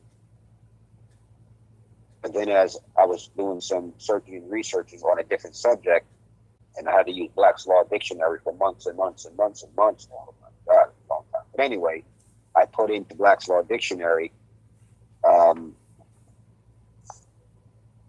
child molestation and unlawful sexual activity with minors. Those are 3 completely different crimes. Completely different crimes. Okay? They are completely different crimes. Child molestation, according to the United States government, child molestation, and I'm not going to get it verbatim, but is unwanted by the minor. Okay? Means that the minor was coerced, and not raped, but coerced, because rape is another charge. Okay? Was coerced. For instance, a roofing, okay, and things like that, or getting a minor drunk, whatever. Okay, that is, and just feeling up the person, no intercourse. Okay, that's child molestation. Look up the definition in Black's Law Dictionary about molestation. Okay. But then I also put unlawful sexual activity with minors. Unlawful sexual activity with minors is what R. Kelly did. And how much time did he get? But anyway, unlawful sexual activity with minors is precisely what R. Kelly did and what he was charged with. Exact same charge. Exactly the same charge. In violation of the Mann Act 18 U.S. Code subsection 2423 B as in Bravo. So my thing is, my point is, I am putting out information that anyone can check at any time on their own time. They can check it, and they will know whether or not, if they really did the searching and the researching, whether or not Doc was convicted of child molestation. According to the United States government, Doc was not charged nor convicted of child molestation. And everyone who states that Doc was charged with charged and or convicted with child molestation, 1, is misinformed, 2, is just outright lying, or 3, a combination of 1 and 2. because the evidence does not point that out. It does not lead in that direction in any shape, form, or fashion. Now, I do understand, like I was back years ago, I was uninformed. I read unlawful sexual activity with minors, and my brain instantly thought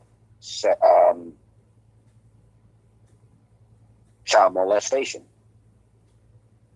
Well, if it was child molestation, it would be in the counts, because child molestation and sexual activity with minors, unlawful sexual activity with minors are two different crimes. So is molestation. Those are three different crimes, actually. Okay. So my point is, if he did commit the crime or was even charged by the United States government for child molestation, it would be part of the counts. But it is not. So again, I am not saying what your statements concerning what you say happened with you or Doc, or didn't happen with you or Doc, is not my purpose. My purpose is, as far as I have been informed, and then later on, after we talked the other day, I saw a video of you. You're actually claiming that Doc was charged and convicted for child molestation.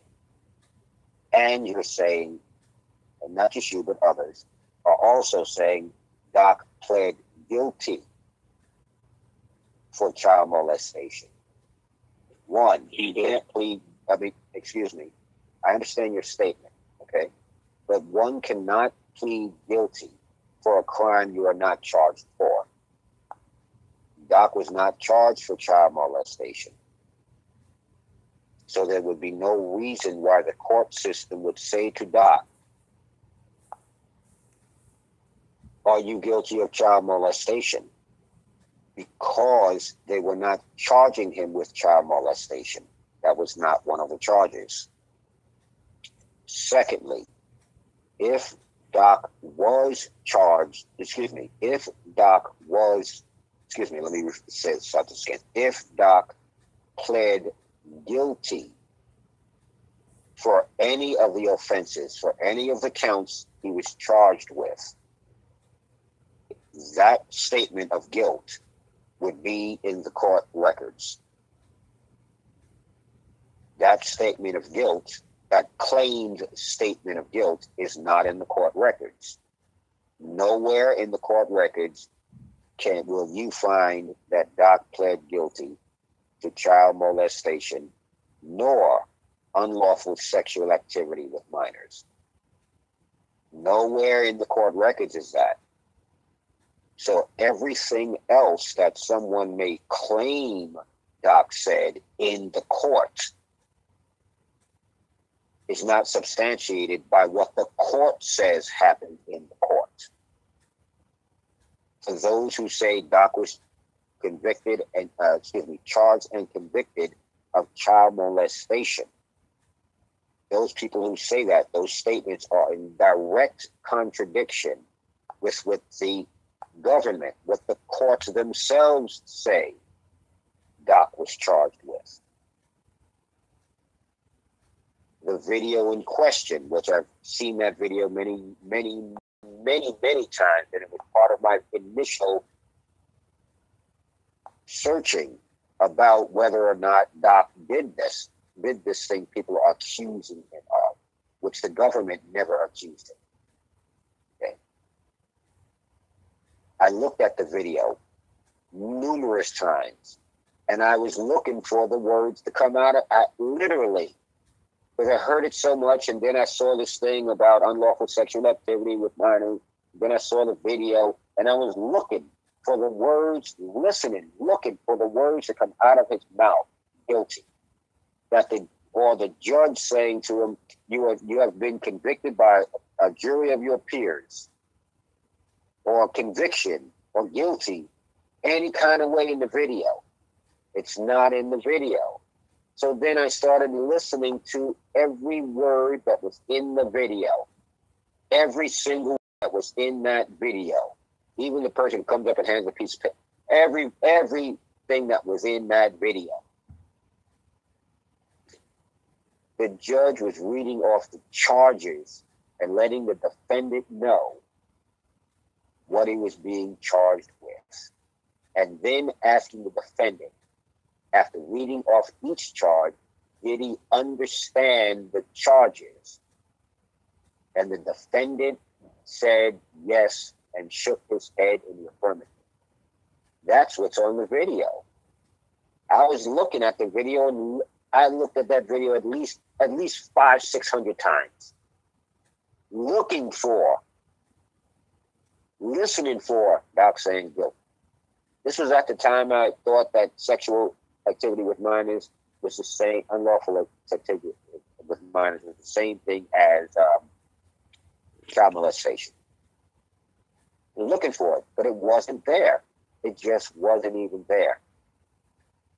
Not even there. Yeah. On the cover of the Eatonton George paper, of the cover of the Eatonton paper, the cover, because remember Doc got locked up and then they released 4 minutes and they arrested him again, or they moved him from point A to point B. Remember when Doc came outside in front of the podium and held both his hands up? If you was at the trial and all of that, you should remember that. That's on the cover of the Eatonton, Georgia. Oh, okay, Mike, excuse me, but that's on the cover of the Eatonton paper. That's on the cover of the Eatonton paper, like their daily news, like their New York Times, the cover, and it says right there, not guilty. When I saw that, I started reading the article. They were talking that Dr. York, and it says right in the article, Dr. York pleads not guilty. Because when it said not guilty, I thought, oh, he's not guilty. Oh, my goodness, let me read this article. No, but the article was about he pled not guilty. It's on the cover of the Eatonton, Georgia newspaper. It's right on the cover. Right on the cover. Question? Of course. So, as far as the newspaper, is there any newspaper or reference where a newspaper where I'm saying nothing happened to me, I was not molested? Okay, now first I'm just going to answer your question, but I'm going to make a statement after that. Not that I know of is my answer to your question. I cannot say whether there is or whether there isn't because I haven't done any searching or researching about you at all. Okay, the only time I saw what you look like and anything about anything is after we had our conversation. I looked at the video that is on the internet, that you have on the internet. Other than that, I have done no searching or researching about you, none whatsoever. So my point is this: I don't want you to. I would appreciate it if you don't bring this as a topic of dealing with whether or not I am claiming that whether your statement about what you say happened between you or Doc is true or not. I'm not going to deal with that because I have not made any decision whatsoever on that situation. Right. Okay. Excuse me. I'm just linguistically accurate. Okay. You can retranslate the words any way you want to, but I use the words that I use by the definitions within the dictionary. Okay, within the Oxford Dictionary. Okay, and when I'm speaking of law, I use the definitions that are in the Black's Law Dictionary, 10th edition. Okay, so I am not here to speak on whether or not I believe whether your statement of Doc, what happened, the encounter that you say happened between you and Doc is factual or not. Okay. The only way that the evidence would be conclusive on either side on this particular topic is because there would have to be, I would have had to see it, Doc would have to admit it, or there'd have to be a video of it. None of that is going to come to fruition. So I cannot make any judgment call on that whatsoever. So if you have any intent on asking me any questions pertaining to my belief or non-belief of the encounter that you say happened, the questions and statements to that light would be useless, because I've made no conclusion, yes or no. And I do not make assumptions, and I do not do things like, if the evidence doesn't prove it, I'm not down with it one way or the other. Plain and simple. My purpose is to put out there the factual information to support, the factual information to destroy all of those people's statements that have outright stated or implied or indicated in any shape, form, or fashion that Doc was arrested and or convicted of child molestation. All of those people who are saying that, they are either misinformed, outright lying, or a combination of both. Because the government of the United States does not, the government of the United States does not comply with the statements of Doc being arrested and or convicted for child molestation.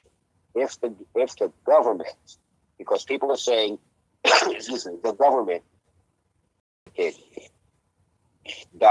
charged Doc with child molestation and convicted him of child molestation. People are saying the government did that.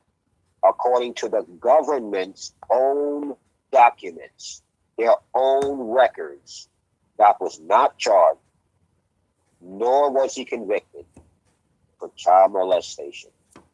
If one cares to take the words unlawful sexual activity with minors as meaning child molestation, whomever may do such a thing is not in compliance with the legal definitions that the government goes by. Whomever chooses to take the words unlawful sexual activity with minors and transfer that to a different crime, which is child molestation, that is the person's own personal prerogative, but it is not in compliance with the point of view of the United States government. The United States government's point of view is Doc was charged with unlawful sexual activity with minors, the same charge they charged R. Kelly with. According to the United States government's point of view, Doc was not charged with child molestation. According to the United States government's point of view, Doc was not convicted for child molestation. According to the United States government, Doc never pled guilty. What I would like to do at this time, everybody, excuse me, what I want to do at this time, right? Because I see this could go on until the sun come up. If you agree to continue at another time, which I'm not really sure why. I mean, that's up to y'all two. I would gladly do so, but right now, I would like to get a closing statement, about 2-3 minutes, from both of you, and then, shut this down, because I do have to go to the plantation in the morning. And but it's been very informative, and I hope everybody got something out of it. So, statement, 1 or 2 minutes, 2-3 minutes. I do. I'll yield to Brother Taalib. Let him, finish his statement off, and then I'll go after that. No, That's okay. I finished that. No, I finished that statement. Okay. Okay, so I mean, me and my family and things like that. So my mother has 5, 3 kids each have a different father. Her last 2 kids have the same father, Malachi York, Dwight York, Hana Babian, whatever you want to call them. My last 2 little sisters are his kids. Out of the 5 kids my mother has, 2 are his kids, and the other 3, myself and my 2 older sisters, all 3 of us were adopted by him, in a sense. He raises us as his children. Myself and both my sisters were molested by York in my family, along with everybody else that was involved in the case, and even people that was not involved in the case. So there was people that were molested that was not involved in the case. But let's talk about the people involved in the case. So I'm speaking out. I'm saying what I've been through. I'm talking to you. But I also have 2 sisters. My sisters. Two of my sisters been molested by Malachi York also. I wasn't in the room to be and see it. I didn't have a videotape to see it. I didn't hear an audio of it. I didn't hear rumors of it, but it happened to them and it happened to me. It wasn't at the same time. We never experienced it together, but all 3 of us in my family was molested by Malachi York. My mom has 5 kids, 4 girls, 1 boy. Let's guess who the boy is, okay? And I have 2 older sisters besides myself that was molested by Malachi York in the community, along with other people's family, children, okay? So understand that I don't mind continuing the dialogue. I don't mind. But at some point, I'm going to get my point across. You know what I'm saying? I'm doing this. This is not there's no other reasons for me to do this than to try to do the right thing. Okay? You may not get it right now.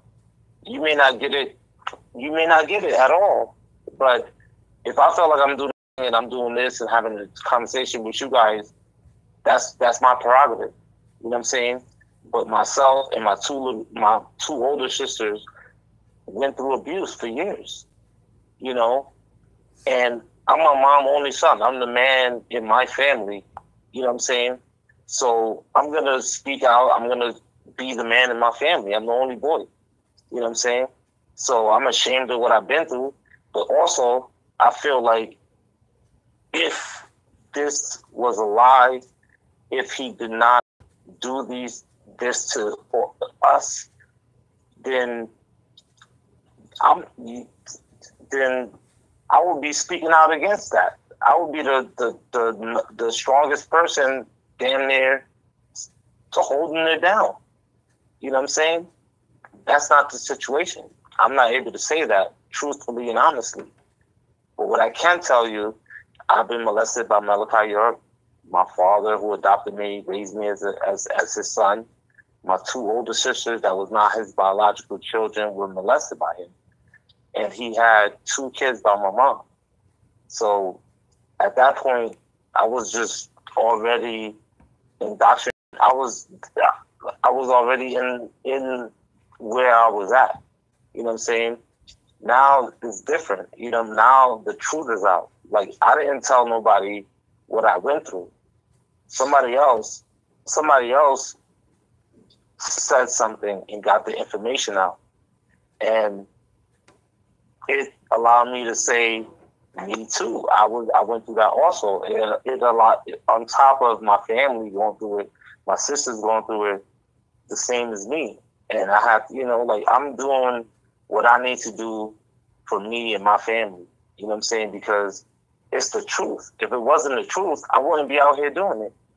Because I will have a lot more to lose lying about something than I would do telling the truth about something. And you got to think about it logically. If you want to think about it logically, who's going to have the most even though you could say that York is had a mistrial and all, you could say that about York, but then if you look at history and you look at the people who tell the truth always go through the worst of they get the short end of the stick. You know what I'm saying? So we get the short end of the stick, you know what I'm saying, and you know what I'm saying, we could be brothers, you know what I'm saying, and we were at one point, you know what I'm saying, all on the same accord. But now, because I was raised to sound right reasoning and being about the truth, you raised me that way. Y'all guys, the community raised me to be about the truth. I don't mean to cut you off. I don't mean to cut you off. Now but I got to add too. I'm done. But now that I'm doing that and speaking the truth, you know, like, the community is coming against me and my family and stuff like that. So you can't, you have to make a choice. You know what I'm saying? Because basically, you guys are in denial. You know what I'm saying? You don't have to believe my story. You don't have to believe nothing about me. It's not about me. It's other people that were molested by York. You know, one of them is in jail. One of them is dead, shot in the head. You know what I'm saying? You guys don't care. Nobody cares about that. You know what I'm saying? I didn't even know. One of them is dead. One of them is in jail. You know what I'm saying? So nobody cares about the victims of what we went through. But I'm saying I would not be here talking to you guys if I was lying. I would not be here trying to communicate if I was lying. And I appreciate everybody for listening. And also, you know what I'm saying, as far as, you know, talking with you guys, I'm doing my best to be proper. You know what I'm saying? Because I really feel like you're not in a position to tell me what the truth is about. You know what I'm saying? So I don't want to come off as arrogant, nothing like that. You still misunderstand. You are still misunderstanding. I've said this numerous times. This is not about whether it is not about whether or not I believe you or don't believe you. It has nothing to do with that. If you continue to believe that, that is your decision. But that has nothing to do with my point. My purpose is there are people saying that Doc was arrested and convicted for child molestation, and that he pled guilty. Both of those statements are false. They are lies. Okay, closing statement. If he pled guilty, no one. Okay, here's my closing statement. Okay, you have the transcripts. All right, but Taariq, you said you was finished. So let Brother Taalib go ahead, give his closing statement. You said you was finished. You know, I'm ready to wrap it up. So, you know, let's go. Okay, and I allowed him to go first. I allowed him to go first so that I could finish off. And I was finishing it off when he came in and asked. Wow. But ultimately, and I'm done right now. But I'm just to be fair, you did say you was finished. You're saying that he wasn't charged. Let me say this, and I'm leaving. You're saying that he wasn't charged with child molestation. I went to court. I testified. I told I told my experience of being molested as a child. So ultimately, you're not like. How does, like, you can't separate the two. Reading what the court records say. I'm going to go out. Okay, the United States government. I'm going to listen offline. Does, okay, that's fine. Have a good night. Have a good night. The United States government did not charge DeWitt York with child molestation, nor was he convicted for child molestation, according to the government's own court records. You admitted that makes a statement. Excuse me. But you admitted that you don't know whether he did or didn't do it. I said, excuse me. I said, I don't know if he did or didn't do what you claim he did or didn't do. And that's the end of that conversation. You don't know. You don't know. I'm telling you that I do. Wait, hold. So that's going into a whole different thing. That's going into a whole nother thing. Again, you're going into again. Okay. Good night. So but I have to refute what you're saying because at this point, because if we're finishing our statement, let's just be finished with it. But if you keep going on, I have to keep interjecting. Let's leave it at this. Can you? Wow. Let's leave it at this. You won't even let me make my final statement. Listen to him. He won't even let me make my final statement. Actually, before I started, I yielded my time to you to finish your statement. And then Kim, who did you give it back? Final statement? You hear me yield my time to you. So if we finish with it, let's take up. Let's leave it at this. Let's leave it at this right now. Let's take up. Say you was finished earlier. I'm here. I'm willing to do it. Let's talk another time. But let's leave it as it is right now. You don't have to, like you said. You had. You allow me to that. So you will. Please. How about this? You've been doing it the whole time. Will you allow me to respond, or will you just continue to cut me off? The brother has to go, So yeah, right. So I don't. If you would allow me to make. Let's do it another time, please. Let's do it another time. Okay. So now you finish our statements.